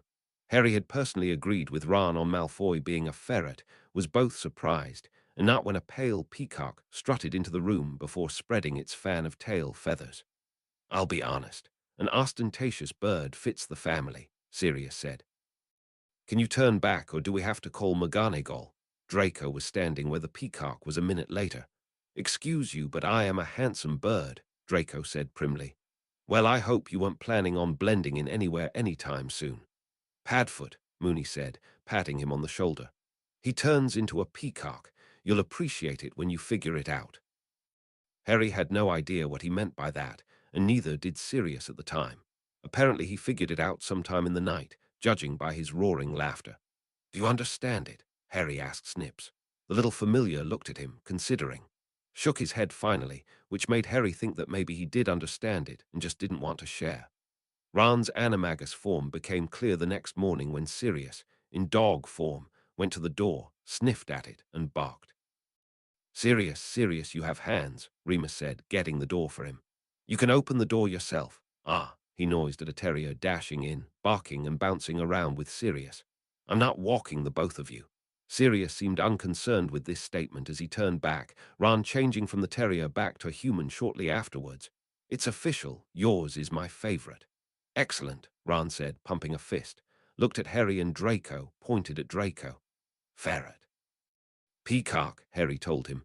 That was my next guess, Ron said, shrugging. What about you, Harry? Bat. So you and I got nice, functional animals. Peacocks are functional, Draco insisted. Yeah, but people are going to look twice at a peacock, Harry pointed out. No one's going to give a second glance at a little dog. Or a bat, Ron said. Well, they might actually. Bats can have rabies. Which then put on their to-do list, for when they got back to Hogwarts, ask Madame Pomfrey if wizards have a proper cure for rabies. But between then and now, Harry had put on his to-do list, get better at flying. Spent most evenings flying around with Hedwig and Snips as Sirius ran about, with Ron educating him on being a part-time canine, and Draco perched on Buckbeak's back and practiced being all dignified. In all, a good way to tire oneself out before bed. Even better, thinking about the experience often led to dreaming about it, him happily flitting across the countryside, and thinking ahead to doing so around Hogwarts, dark malaise seeping in. Nope, Harry said, turning a neat U-turn on his wingtip, something he had finally mastered, and which Hedwig complimented. Not tonight, I'm having much too good a time to be bothered. And he was, not giving it much thought, the act not sinking in until a good time later. But when it did, Harry woke up, growing excitement at the realization. Snips was getting shaken awake a moment later, blinking blearily at the little bat grinning down at him. "I got it," Harry announced. "I figured out occlumency. I can keep him out when I'm asleep." Snips narrowed his eyes at Harry, who had figured he'd try probing to test this statement, matched his head tip when any attempts at poking in were instead flooded with thoughts about flying. "Well, instead of clearing your mind or trying to clutter it up with useless junk, you instead use a powerful thought as a shield, one that can't be overridden," Snips observed, sounding like he was pondering each word. Finally nodded. "Clever and effective. There might be hope for you yet. And what's that supposed to mean?" "You are a Gryffindor," Snips pointed out, layering a wing over his head and curling back up to go to sleep. Harry burrowed under his wing to grin in his face. "No other comments." Snips opened a beady black eye to look at him, such as, "Good for you for getting it, Harry, it's about time. Only a dunderhead would take this long," anything like that. Satisfaction is its own reward, as is a good night's sleep, and being needling to mouldy Valdi. It strays into pettiness, but I accept this. Blinked an eye open as Harry rolled against him. "Get in your own bed. Now that I've got it, maybe we can try that mind-reading that Dumbledore mentioned." "No." "Why am I hearing squeaking?" Sirius muttered from the rug, paws twitching. "Is there a squeak toy I missed?" Harry poked his head out from under Snip's wing. "I figured out occlumency, Sirius." "Oh," Sirius noised, suddenly wide awake. "Keeping Moldy Valdi out, that is good news." "See, Snips, this is how you're supposed to react." "I liked you better before you could understand me," Snips groaned. Chapter 95, in which Harry avoids poisoning. Chapter text: Christmas was good and festive, everyone enjoying their gifts, including Creature and Darby. Harry finally hit on knitting them bags, which Draco then enchanted to be featherweight with expanding insides. The two's reactions to their gifts confirmed their characterization in the book, which between the three boys constantly working on it, had a first draft done before the end of the holiday. "So as I understand it, you're supposed to let a finished manuscript sit for like 6 months so you can look at it with fresh eyes," Sirius observed when they presented the final product. "Good," Draco said, "because we likely won't be able to look at it again until summer." Of this, Harry had no doubts, nor did he doubt that he still hated traveling by flu. "I guess we could have taken the train back, but that takes a bit longer," Sirius said. "Hey, Professor." "Professors, students," McGonagall greeted, not looking up from whatever she was working on. "Try not to get ash on my carpet." "So this is what the Gryffindor common room looks like," Malfoy observed as they exited her office. "Is it what you expected?" Harry asked. "Excessive amounts of red and gold and no sense of decorum." "Yes." "Well, before we offend your delicate sensibilities again," Sirius said, ruffling his hair to Draco's annoyance. "Come on, we have to get you down to Slytherin dorm before heading to our own offices." "Ah, but if only the holiday lasted longer," Remus sighed as they headed through the portrait. Harry could get this sentiment after Lavender Brown tackled Ron and Hermione continued to be waspish about it, less than 5 minutes in, and Harry had Akio at his green scarf and was hustling to catch up with the others. "Did you need something, Harry?" Sirius asked. "I'm safe, remember," Harry told him. "Ah, so that's still on." "Your bunk is still in Slytherin," Draco assured him. Also worth noting was the fact that 6th and 7th years had the option to take apparating classes. "I suppose it makes sense to do it in the end years," Ross said, considering the poster. "After all, if you think about it, it's basically wandless, non-verbal magic." "Is apparating yourself any better than side-along apparation?" Harry asked. "Wouldn't know yet, would we?" Suppose this is one of those have-to-try-it-to-find-out moments. Ross glanced at him as they joined the queue heading out and to breakfast. Still a mess. Hermione pauses only long enough to glare at Ron, which Ron notices maybe once every 10 instances, Harry reported, Snips sitting on his shoulder and nodding. The little familiar was much more brazen in the Slytherin common room than he had ever been in the Gryffindor one, and currently had his own complex little perch pride of place in front of one of the windows to the lake, courtesy of one of the 7th years who was accomplished in transfiguration. "Also, I need to write to Fred and George and ask them about something a bit less obvious than a chroma cap. Avoiding Rommel de Vane is starting to get exhausting." Ask Donald instead, Ross counseled. Harry had long since given up asking Ron or Hermione about airing things out, went to class, and did his best to keep things civil despite the lack of effort on either side. Although, he was pleased to note, Ron had cooled mightily towards lavender brown since the Christmas holiday. That's normal, Sirius said when Harry reported this. Teenage years, it's passionate romance for a few weeks until both parties realize they just like the snogging and little else. Give it another couple weeks, pup. I do kind of miss my Gryffindor dorm, Harry admitted. Although at the same time, I'm also going to miss the Slytherin common room at least. Swap every other week, Remus offered, straightening up the paperwork for the class. Oh goodness, we've finally gotten to him, Harry, Sirius said, clapping a hand to his chest. First Transfiguration class back was eventful because Harry, Ron, and Draco were already there in animagus form and waiting for Professor McGonagall to come in. She entered, looked up when Ron barked, took note of the animals in her class. Aha, she noised. Well, let's see you go the other way, then. That had been enjoyable enough, McGonagall quizzing them on certain aspects of animagus transformation and answering any questions they had. By the time class proper had started, the three of them had an extra O gracing their grades, and Professor McGonagall was in a beatific mood for the entire class, to some general concern. When was the last time you saw her that happy? Ron asked Harry after class. I honestly have no idea, Harry said. Potions saw them covering complex antidotes, which Harry had personally been looking forward to ever since he realized that people had designs on him. Although relying on Hermione's rapid-fire recitation of Gulpalart's third law wasn't helping. Now, any questions so far? Professor Slughorn asked, turning from the chalkboard he had been writing on, spotted Harry's raised hand. Yes, Harry. Could you explain that in simpler terms? Harry asked. Some of us aren't taking alchemy. Ah, but of course. Look at it this way, dear boy. A potion is made by combining ingredients. But in the combining of several poisons, you have effectively made a new potion, and thus the straight antidotes to the combined poisons will not do. You then have to figure out how those poisons reacted with each other, which also requires divining what the original poisons were, and then add the ingredients that will stabilize the antidotes.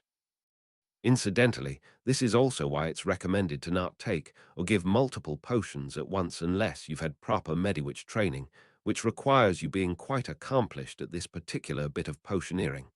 Does that make more sense? Yes, thank you, Harry said, studiously avoiding looking at Hermione. He didn't doubt he'd give her a cheeky look otherwise.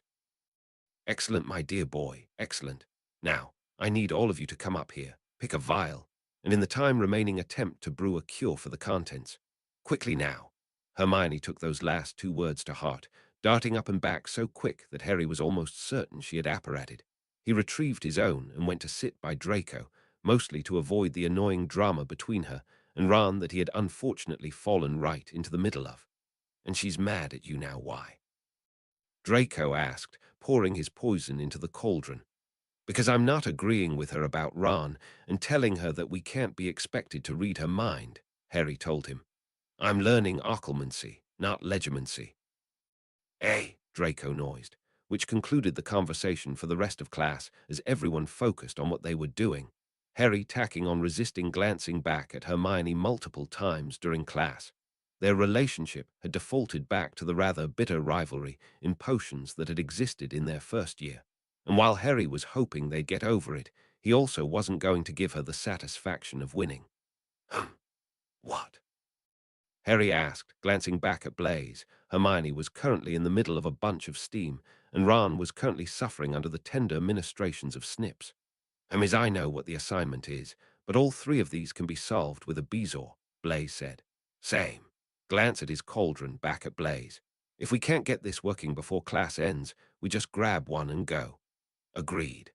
Which did leave Harry wondering why Bezoars weren't more common as potion ingredients. It's been tried before, Slughorn told him when asked, but the Bezoar is particularly tricky when combined with other potion ingredients. Either it loses its effectiveness entirely, or it achieves the opposite effect of what was intended. As it sits, there are very few potions that allow the use of a Bezoar. Ah, but I'm rambling and using up your time. Remind me next class. Harry decided to put looking that up on his to-do list, went back to his own potion. Ended up fetching a bezoar when it became clear that he wasn't going to be figuring this out before the end of the class, which fortunately Slughorn found funny. "Ah, yes, you and Blaze both I see," he observed. "All three of these poisons would be cured by one. You do know which poisons, I take it?" "Yes, sir," Harry said, listing them. "And with most poisons you want to prioritize a bezoar anyway," Blaze said. "It's quicker and time is of the essence." "Very true, very true. Although knowing how to brew antidotes is just as important. I do want everyone to puzzle out the cures for these in written form for your homework, knowing how to recognize and cure such poisons so well that it's almost instinctive is important, don't you know?"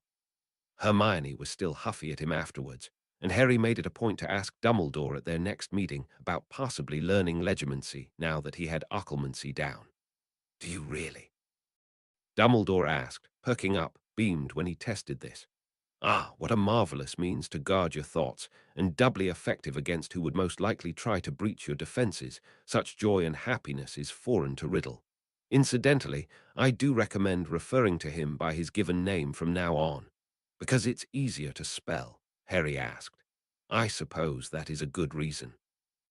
"Alas, it's because I now have it on good authority that he's made his taken name taboo. I see you understand what that means." "I do." Had to pause for the internal debate. "I probably shouldn't tell Fred and George. I wouldn't recommend it, but should you ever slip, be sure to let me know. I too want to see how that turns out." Nodded when Harry snorted. "Ah, but I never did address your original question. While occlumency is rather difficult, legimancy is even more so. For you see, occlumency builds upon the natural desire to keep our thoughts guarded. It is relatively easier to do because the focus is upon ourselves and controlling our thoughts, something we do to a certain extent most every day. Legimancy, on the other hand, requires prying into the thoughts of another person. A second person whose natural desire is to keep their thoughts to themselves compounds the difficulty, not to mention that you, attempting legimens, are trying to reach out with your mind to scan the others. We can make the attempt, but understand that it is perfectly natural if you do not end up an accomplished legimens. Mastering occlumency is triumph enough." Looked at him over his half-moon glasses. "And incidentally, Harry, legimancy will not achieve your goal of wanting to know what the opposite sex is thinking. That is a mystery far beyond any wizard." Harry felt his face flush as he ducked his head. "I thought I was getting better at occlumency." "You are, Harry, but you are also 16 and growing privy to the woes of men. Ah, but time is getting away from us. We shall have to discuss the mysteries of the feminine mind some other time." Voldemort's mind wasn't nearly as much of a mystery, although Harry wished it was. He couldn't help but feel rather icky afterwards. "That is an unfortunate side effect," Dumbledore agreed, putting the pensive up. "But I have recently had the joy of reading through the book Professor Lupin assigned you. Knowing your enemy allows you to counteract him." "I am glad you feel that way, though," Dumbledore assured him. "Because it means that there is very little chance that you could ever be like him. I seem to recall that being a concern." Harry nodded. "So we saw how he got the ring, and I guess he learned about Horcruxes from Slughorn. What was wrong with that memory?" "Ah, that tends to happen when a great shame is associated with a recollection. Riddle manipulated Horace into telling him about Horcruxes, and poor Horace blames himself for the following tragedies.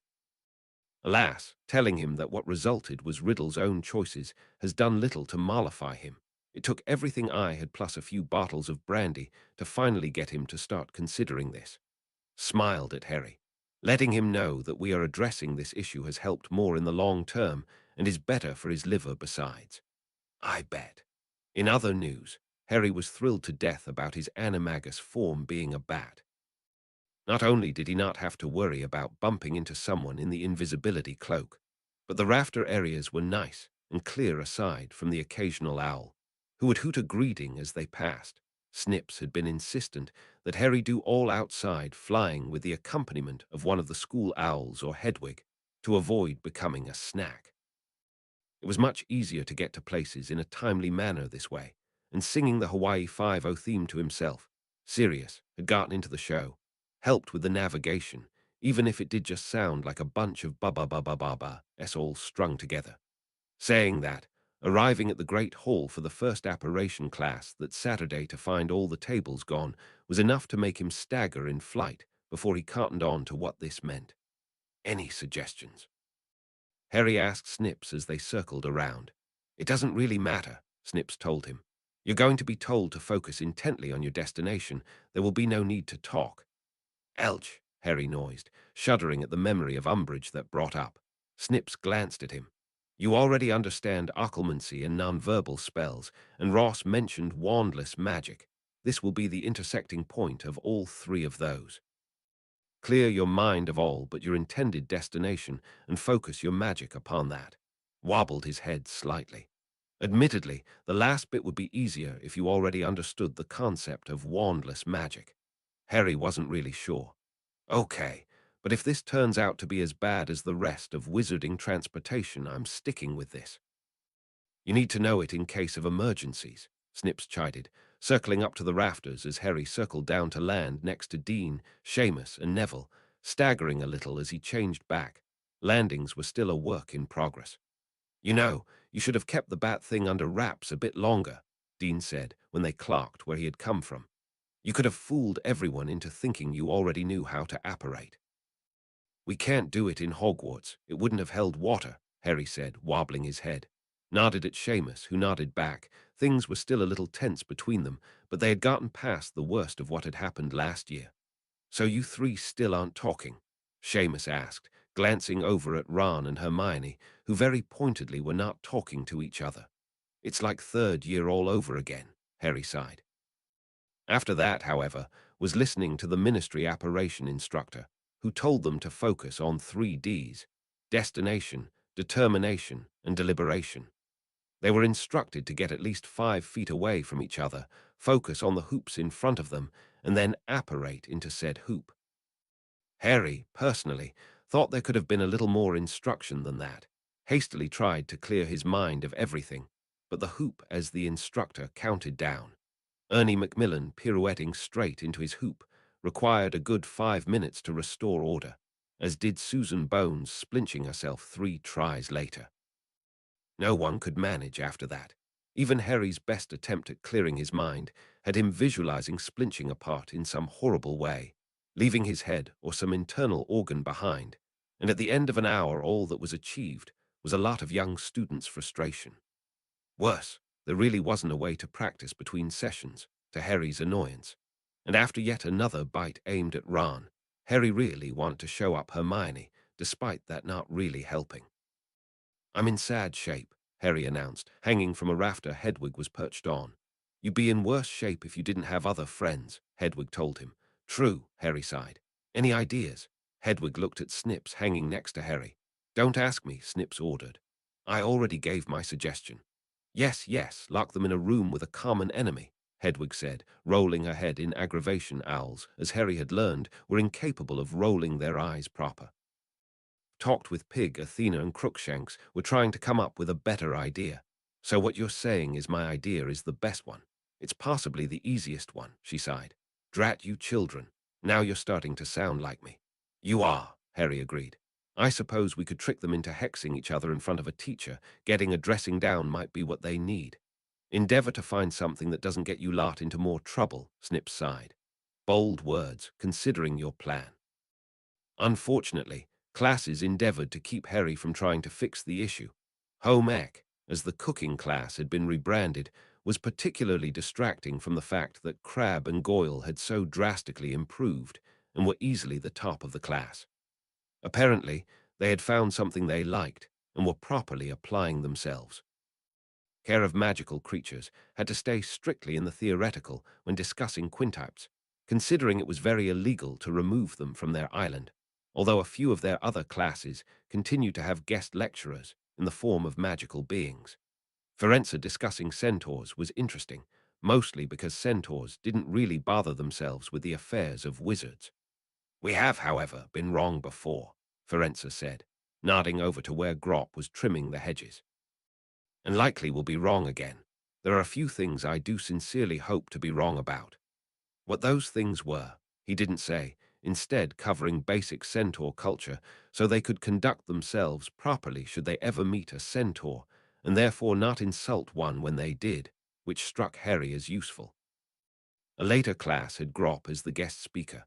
Fortunately, his English had improved mightily, and he and Hagrid spent the class discussing giant culture, which outlined why they were dying out. Harry supposed that a culture that valued violence over all else would by inevitability destroy itself.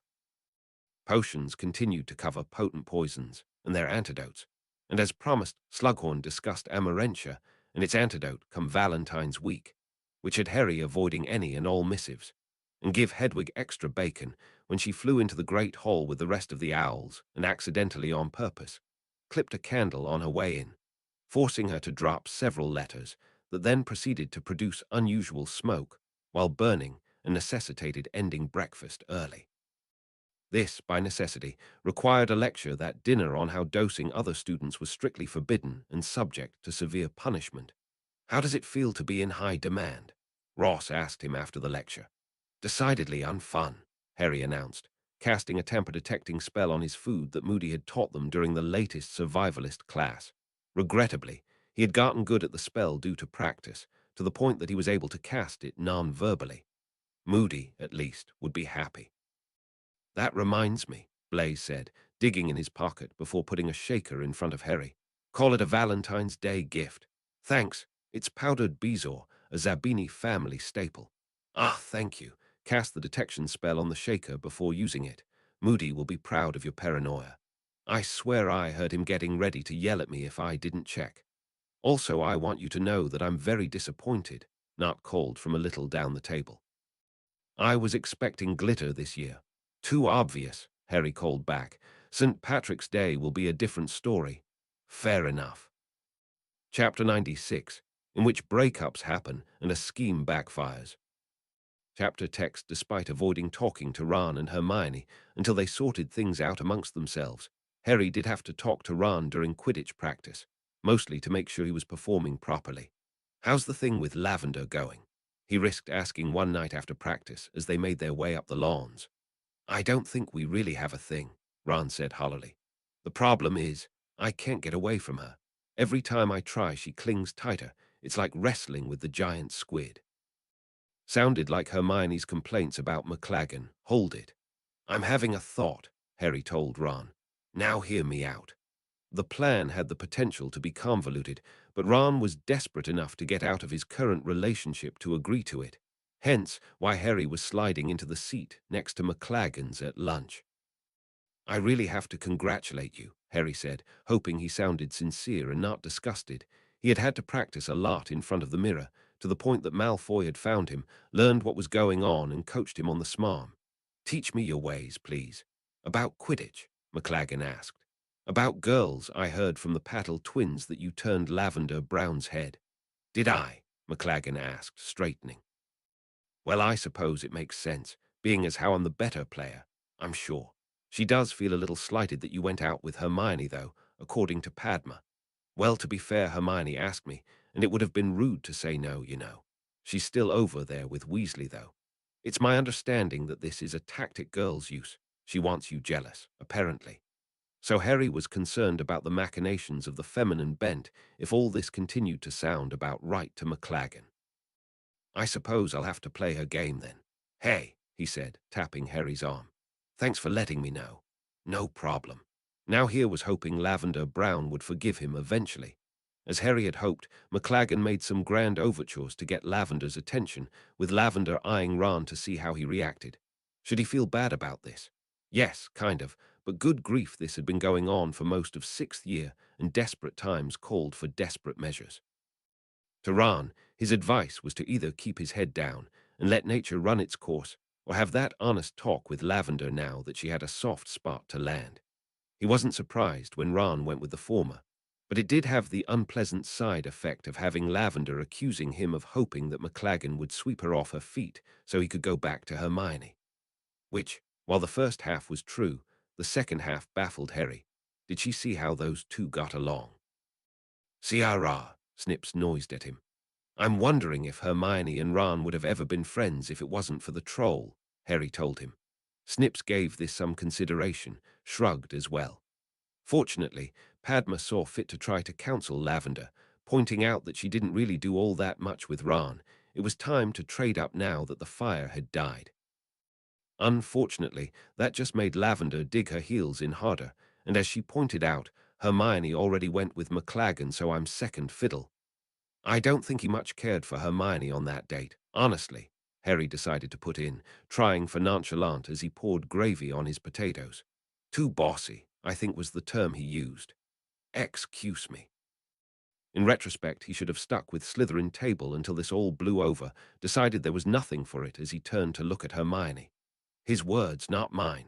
He's got some nerve saying that about me after all that groping and kissing, Hermione said, thoroughly disgusted by the thought of the man. See, Lavender said, getting to her feet as she pointed at Hermione.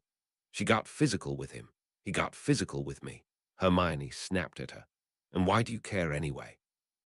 You're going with Ron, remember? And I thought you said he wasn't that great a kisser, Harry put in. I would never say that, Lavender said. Where did you hear that? I'm pretty sure Ron said you told him that. Why would you say that? Lavender demanded of Ron, who froze much as a deer would in headlights. Have you been two-timing me? With her?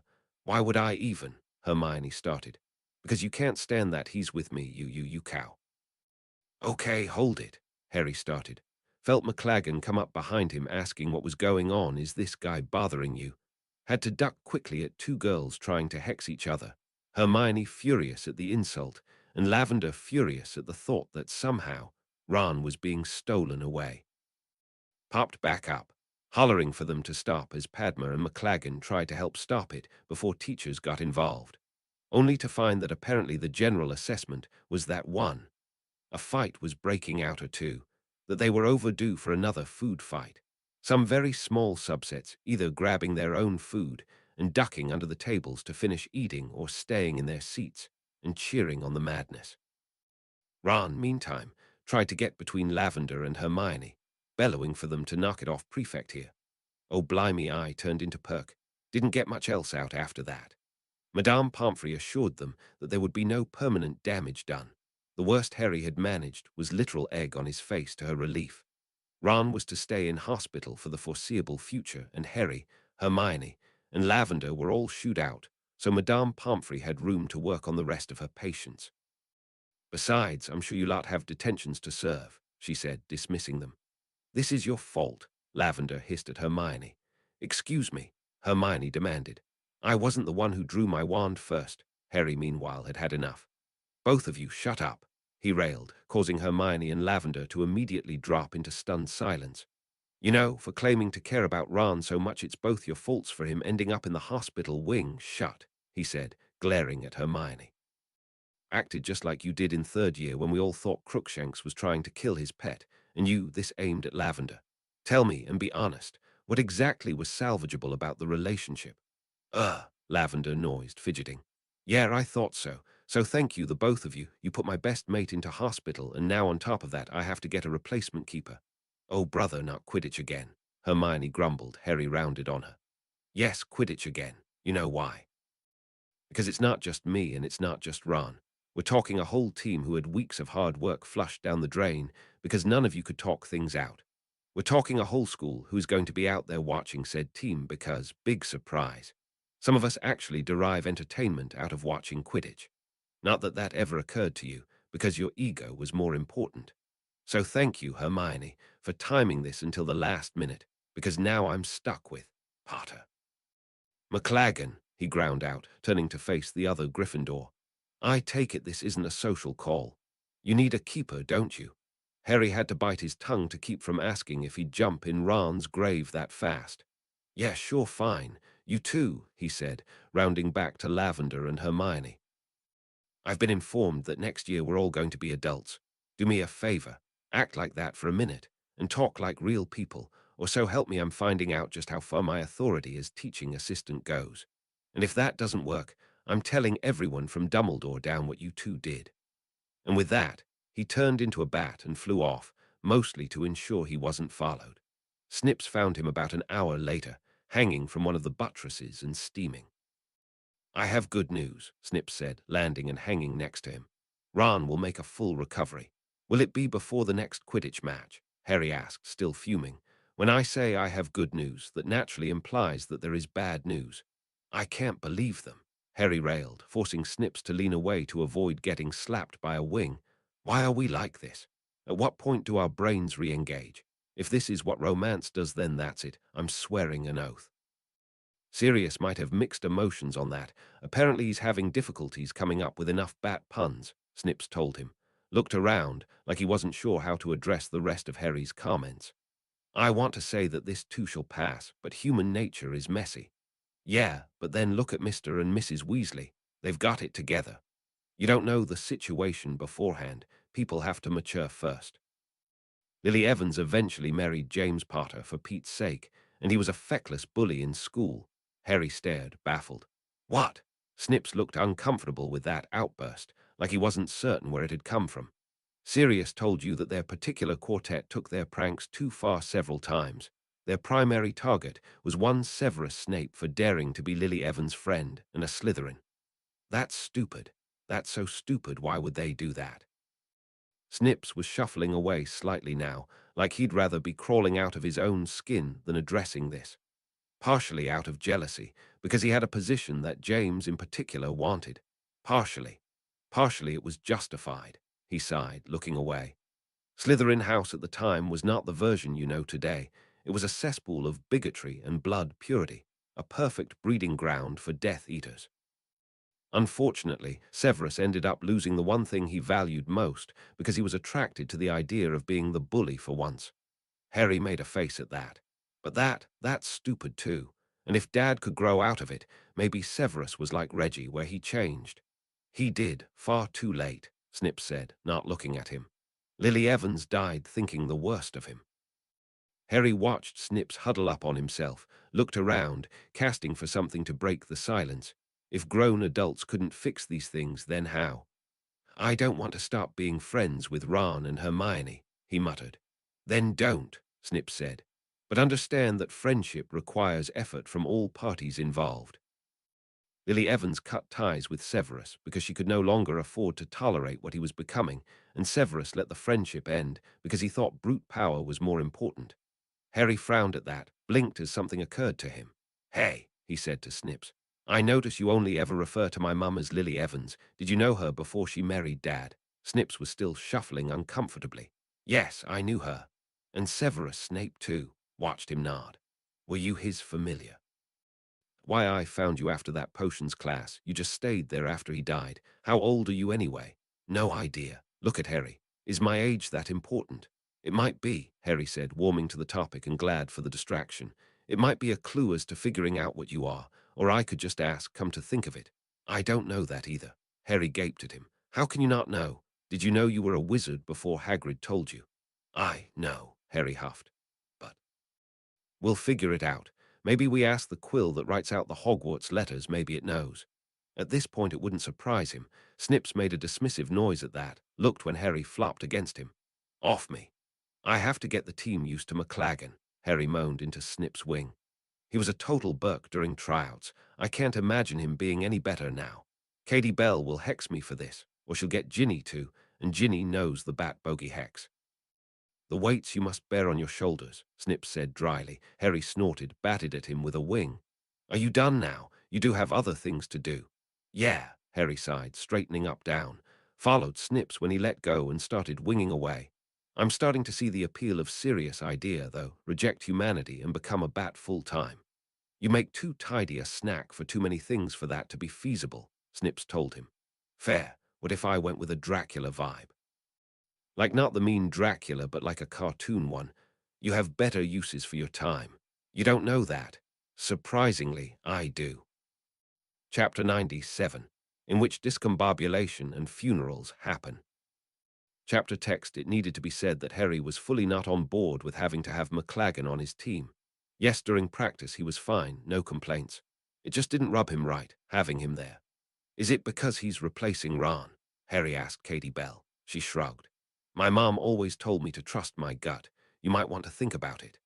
His gut was telling him that he needed a keeper for the game Saturday, and currently McLaggen was the only Gryffindor available. And no, trying to con the Slytherin keeper into being his own long-lost twin wasn't doing it, although it wasn't for lack of trying.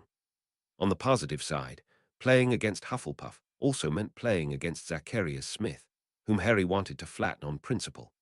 On the negative side, he also had to deal with McLaggen trying to teach one of the beaters in the middle of the game how to do his job, scoring a hit right as Harry was flying over to tell him to mind his own business. He didn't remember much between that and waking up in the hospital wing. Dang it, he sighed when he realized where he was. Almost, Mr. Potter, Madame Pomfrey said. At least you beat your old record. Woo, Harry noised unenthusiastically, waving a fist, nodded at the usual admonitions against overexertion, looked at Ron in the next bed over when she walked off. Well, the good news is, Luna's commentary without context is still hilarious, Ron said. This implies that there's bad news. Just remind yourself that we still have time for a comeback.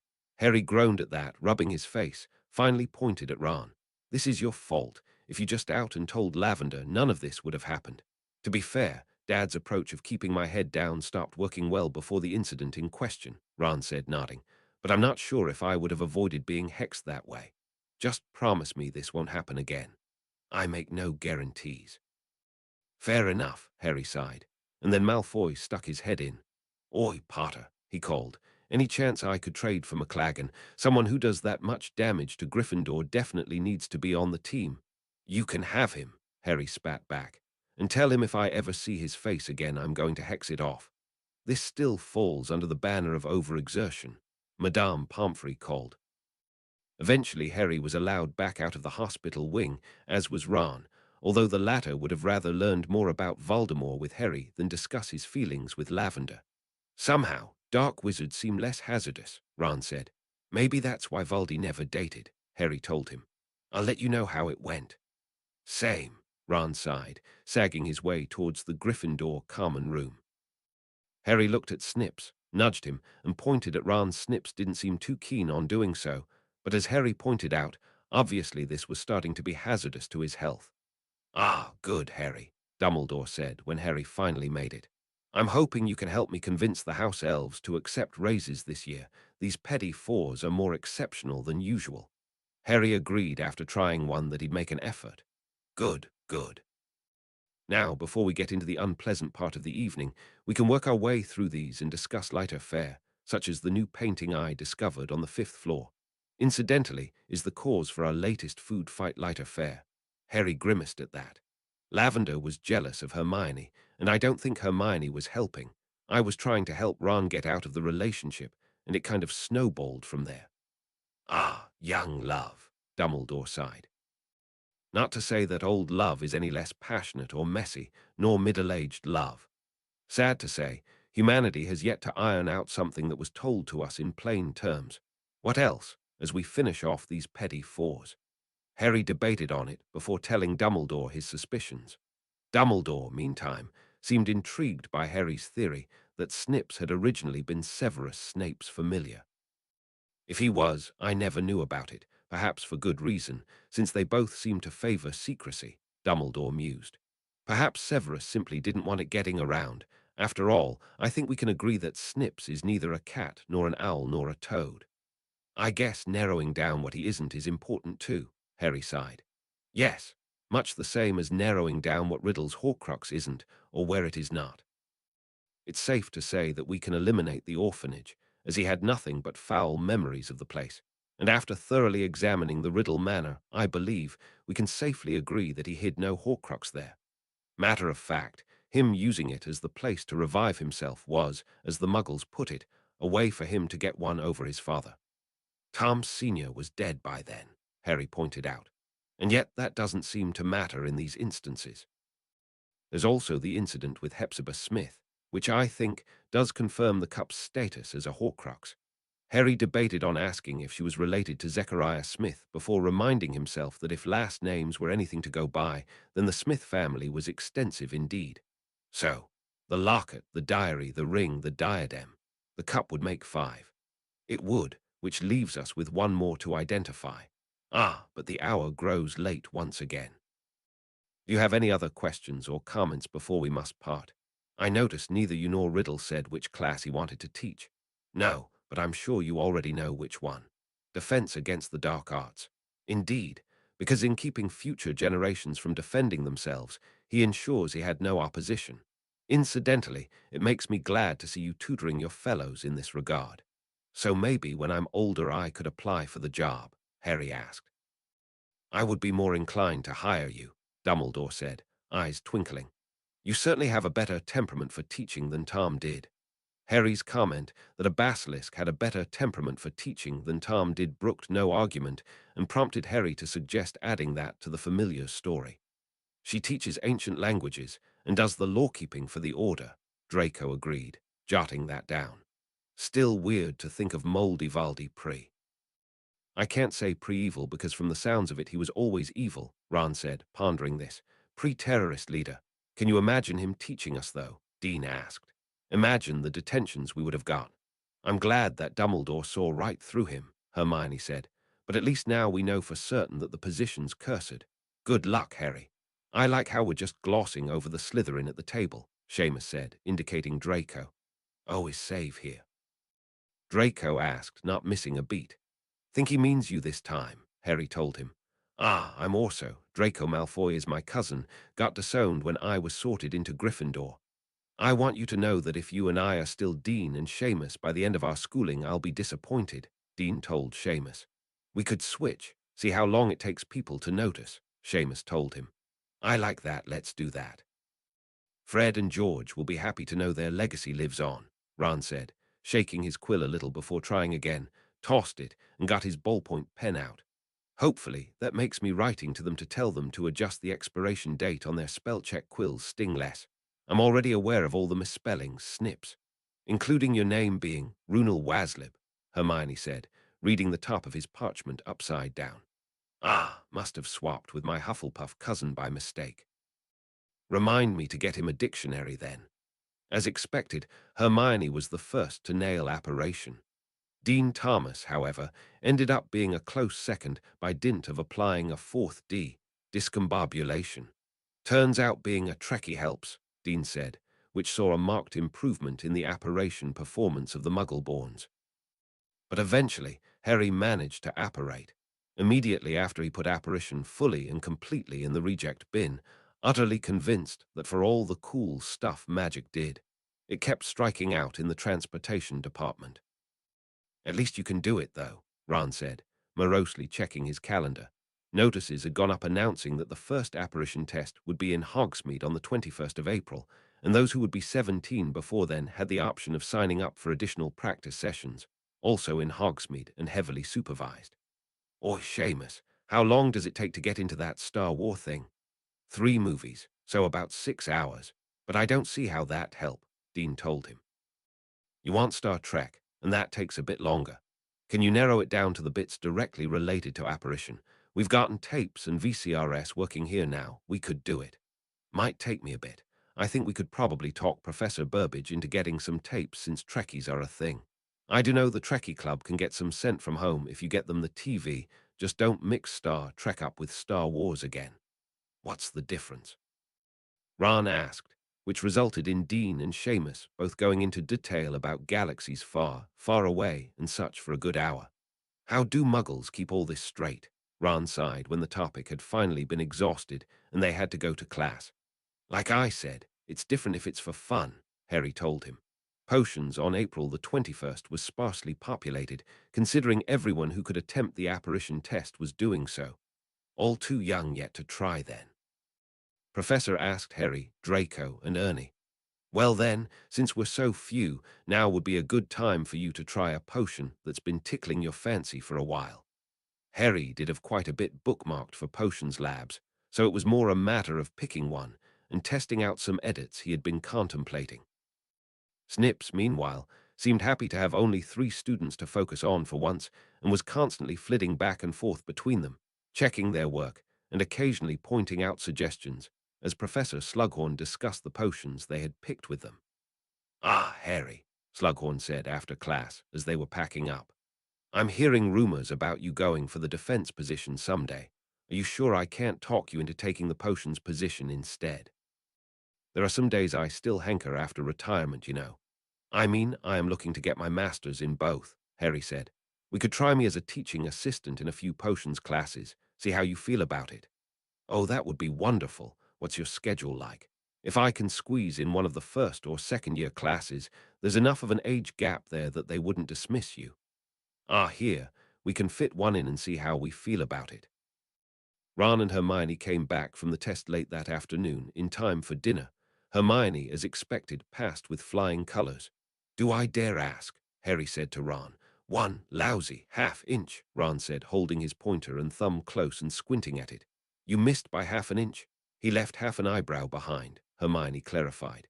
He had almost made it too, but the examiner spotted it at the last minute.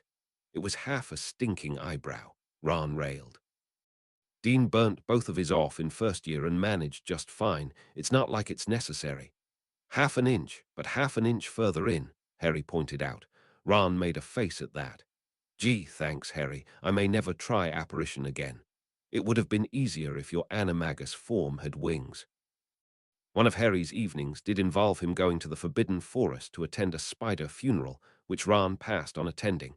The oldest acromantula in the forest, Aragog, had died, and a heartbroken Hagrid was presiding over his funeral. For the record, this is a bit of a waste, Boris muttered to Harry as Remus played Amazing Grace on the zither. We usually eat our dead. I guess it's a little different, Harry said. But I guess Hagrid and Aragog knew each other for a long time. 50 years, Hagrid sobbed. Over 50 years, got in me third year, was a tiny thing then, fit in me shoebox under me bed. Did you know about this? Slughorn asked Dumbledore quietly. Seems a tad late to do something about it now, Dumbledore whispered back. The spiders bowed their heads, cephalothorax. His grade school science reminded him, occasionally touching their pedipalps to their heads as Hagrid went on about Aragog. One exceptionally old one wiping at multiple eyes when Hagrid mentioned going to all the trouble of getting Aragog a mate. When he finally finished, they all raised up, waving their front legs in the air and clattering as Hagrid rolled Aragog into the grave. Dumbledore levitated the dirt after him, since the crunch of him landing made Hagrid break down sobbing again. By Grandpa, Boris sighed. You would have been delicious. Remind me to not have an acromantula funeral, Harry told Snips quietly, causing the little familiar to salute his agreement. Should probably have that in his will too, he decided as they trudged out of the forest. Boris would likely be disappointed, but Harry doubted he'd make much of a meal anyway. Recalling Boris' reaction to Ron fainting, Harry herewith resolved never to ask him either. Chapter 98, in which potions is taught and textbooks are suspicious. Chapter text after the first potions class, Harry wondered how much of it was him enjoying teaching in general or teaching his favorite subjects, lamented the fact that he didn't have enough time to test with the other classes. At the very least, he was certain that he wouldn't be all that much help in divination. But teaching first years about potions was fun, and between him, Snips, and Slughorn, no cauldrons got melted. Having someone helping also made addressing specific concerns more efficient, like explaining to one first year just why it was so important to chop the roots evenly. This isn't the home ec class, where it doesn't matter too much if the carrots aren't cut evenly, Harry told them. It's, have you ever helped your mom cook potatoes? The bigger ones take longer to cook, don't they? So it takes longer to cook, one said. Sort of see, each ingredient interacts with the others in the cauldron, like how chemistry works. But to get a specific result, you need them to interact evenly like this here, he said, pointing at one of the larger root chunks. That's going to take longer, and that'll throw off everything in your cauldron. Making potions is kind of like making a series of specific reactions, and if you're off in one, that throws everything else off. Like long math, one kid chirped. Yes, you're taking arithmancy in third year, right? Harry M. boy, I do believe we've found your calling, Slughorn boomed after class as they cleaned up for the next one. The best part is I get summers off, Harry said, straightening the cupboards, pulled out a familiar book, noted several copies. Someone lose these. Ah, I keep a few copies of each year's required reading in case one gets irreparably damaged, Slughorn said. Reparo can only do so much in the face of an acid solution after all. Fair, Harry said, flipping through it. Might want to retire this one, though. It's awful battered. Tipped his head at the sight of severely cramped handwriting all through the book, many of the potion's recipes severely annotated. Honestly, it resembled some of his potions books, what with Snips' directions. As if the thought had summoned him, Snips landed on the book, hissing at Harry with feathers bristling. What? It looks like one of my books, Harry demanded, leaned back a little as Snips started railing. Oh dear, Slughorn noised. What seems to be the problem? He doesn't like this book. Wait, hold on. Put the book and Snips on the table, turn into a bat and land next to him. Okay, what's the problem? He asked, flapping his wings slightly. What's wrong is I absolutely forbid you to read this book, Snips ordered. Again, that looks like one of my potions books. I'm pretty sure that's your handwriting, Harry added, pointing at some of the writing. And that there, you wrote that exactly in my own copy. This copy belonged to Severus Snape, Snips stormed. By year 6, he was a dedicated Death Eater and writing dark spells in the margins. Am I to believe that you wouldn't just try a spell you saw scribbled in the margins of a book? Well, Harry started, cut off at Snips' look. Fine. What's his textbook doing here then? He saw no reason to keep it, and considering he never accepted last-minute additions to his Newt-level classes, it likely sat in that cupboard forgotten until you decided to clean it. How dare I? Harry teased, before turning back to normal. Well, Professor Slughorn asked, looking a little worried. I think we need to get Sirius and Remus in here, Harry told him. Oh yeah, that's Snape's writing. I recognize the cramped style, Sirius said, flipping through the book. Stop trying to cheat off him in first year. His writing was a pain. You didn't hear that bit, he told Professor Slughorn. I'm not sure why we're examining it, though, Remus said, puzzling over the book. It doesn't have any enchantments on it, and Snape had been working for Dumbledore for about 9 years by the time of the incident. It's unusual that he'd leave this behind, but not unlikely. At least it's not Tommy Gorman's copy, Sirius said. Remember how he puked all over his book? Snips said it's likely he wrote some dark spells in the margins, Harry said, Snips sitting on his head sternly. Did he? Remus asked, almost bland, like this slotted in with some theory of his, and he didn't want to give anything away. Good luck finding it in here. This writing is tiny, taking pity on my tired eyes. Sirius asked as Snips flew to his shoulder and leaned towards the book, flipping through pages. I swear it's from grading papers, not from age. Keep telling yourself that. The heavy annotations don't surprise me. Severus was easily the best at potions, same as your mother, Slughorn told Harry. A pity he decided to be a Death Eater that derailed some mighty fine prospects for him. Yeah, outside of Dumbledore, most people kind of balk at hiring a former Death Eater. There we go, Sirius said, turning the book a little when Snips tapped it. Yup, Sectum Sempra. That's a dark one. Snape invented it. I don't think we covered that one, Harry said. What does it do? Quick object lesson, Remus said, transfiguring a coat rack into a dummy. Sectum Sempra. A wicked slice blazed across the dummy with no more fanfare than a whisper. Counterspell to reverse the effects is tricky, and because it's a dark spell, the scars will always linger, Remus said, casting Reparo to demonstrate. The dummy refused to be repaired until Remus muttered a complicated counter, running his wand along the slice as he did so. It started to repair, far too slowly for Harry's comfort. Usually the person bleeds out too fast to be helped. Oh, Harry said, feeling ill. Professor, I have a firstie with a question. What happened? Draco said, having spotted the damaged mannequin. A really nasty dark spell, Harry told him. Pay attention, it's going to be on the quiz later, Sirius told him. Hermione and Ron had asked about his first day as a potions tar, aghast at the description of the Sectum Sempra spell. That's horrible, Hermione exclaimed. It's a good thing you found that book. If someone had tried that. Sirius was kidding about that being on the exam, right? Ron asked. Ron. Harry, meanwhile, had other things to consider as he dipped Snips a small bowl of a dish he had pointed out. Snips had said that that had been Severus Snape's textbook, and Sirius had said that he recognized his handwriting. Except Harry did too, as Snip's handwriting that he had spent the past 5 or so years reading regularly. And the way Remus had acted, it was something that bugged him well into the night, to the point that Snips finally lofted over to his chest to glare at him. Harry was back in bat form a moment later, swamped by his bedsheets for a few moments. Snips watched him extricate himself with wings crossed, Harry wondering if perhaps there had been a better way to do that. Talk, Snips ordered. You're not really Severus Snape, are you? Harry asked, sick at the idea of yet another unregistered animagus haunting their dorms. Snips snorted. Severus Snape was never an animagus.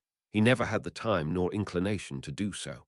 Harry nodded, feeling that they weren't out of the woods yet. "You're sure?" "I fail to see the benefit I would get from lying to you. So why do you and he have the same handwriting?" Snips blinked at the question, didn't answer right away, instead going to the edge of the bed and looking out into the darkened dorm, leaving Harry to struggle over a note. Bats were the opposite of graceful when stuck on the ground, even worse when stuck in bedsheets. "Well," he heaved when he was next to Snips. "At the very least, he'd be good and tired after this." "I don't know," Snips told him, not looking at him. "Why not? Don't you think I've asked myself this question?" Snips railed, flapping his wings. "I am painfully aware of the enigma that is my existence, of the questions I don't have answers for." Round on Harry, claws that weren't so tiny on Bat's shoulders, beady eyes intense. "This is the important thing you must know, that so long as I'm alive, I will do my best to protect you. Do you understand me?" Harry nodded, a little worried at Snip's sudden intensity. He didn't like the idea of the little bat thing that could still hide in his hood if he were dedicated enough. And sometimes he was defending him from something as horrible and undefined as Voldemort. He still remembered the curdling thought of Creature planting himself between Voldemort and Harry, the knowledge that he would have seen someone he cared about die before him if he didn't do anything. The knowledge that people he cared about could still die, because Voldemort wanted him dead, wanted everyone who stood against his bigotry dead, and likely would never be satisfied until he, Voldemort, was dead. Even if he succeeded in killing Harry, that would still never be enough for someone like Voldemort. Nothing would ever be enough. Rest his head against Snip's chest, smile a little at the familiar patting his head, looked back at his pillow. "I don't suppose I could talk you into helping me get back over there. Don't push it." The rest of Harry's year passed in a busy blur. He, Hermione, and Ron had finally gotten Dumbledore's game working again, to his delight, and to theirs considering the boost it gave to their grades. They also managed to check off the last few clubs in March, and now Ron was spending his spare time learning how to edit film and then convert it to a magical translation, which he was also using for his Muggle studies final.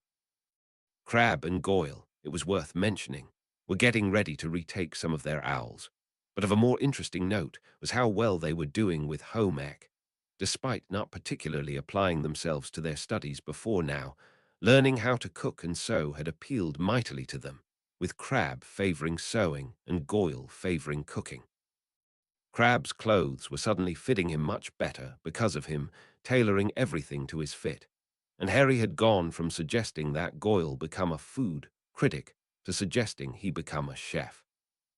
They had even reported improved performances in charms and transfiguration, and while it might not be enough to get them into transfiguration at the Newt level, Professor Flitwick was giving positive intimations and the assurance that, should they pass, they could do an owl correspondence course over the summer to catch up with their classmates.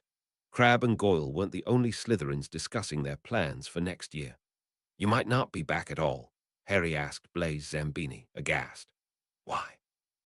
"Mum's getting just a tad concerned about Death Eater movements," Blaise told him, watching Snips go over his homework.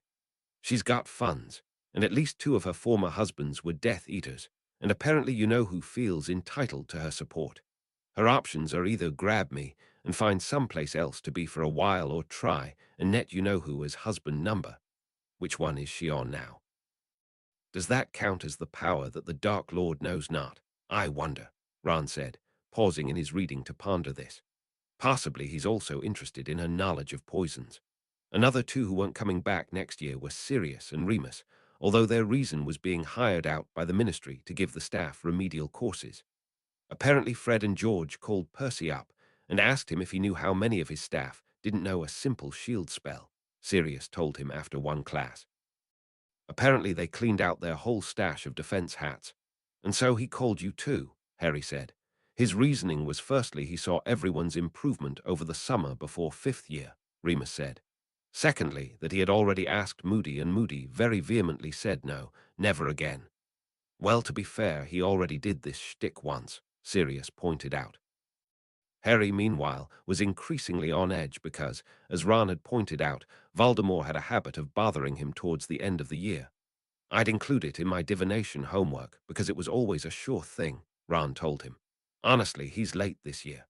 It's because you didn't take divination this year, Harry said. So see, you didn't make the prediction, so he didn't do anything. So all this time it was a self-fulfilling prophecy, Ron mused. Harry nodded as Hermione rolled her eyes, but deep in his heart of hearts, he suspected that Voldemort was getting ready to make some pointed moves. If he was reaching out to former allies and Death Eaters, then that likely meant that he was getting tired of hiding in the shadows and planning on making some overt moves. Hopefully, the wizarding world was better prepared this time around.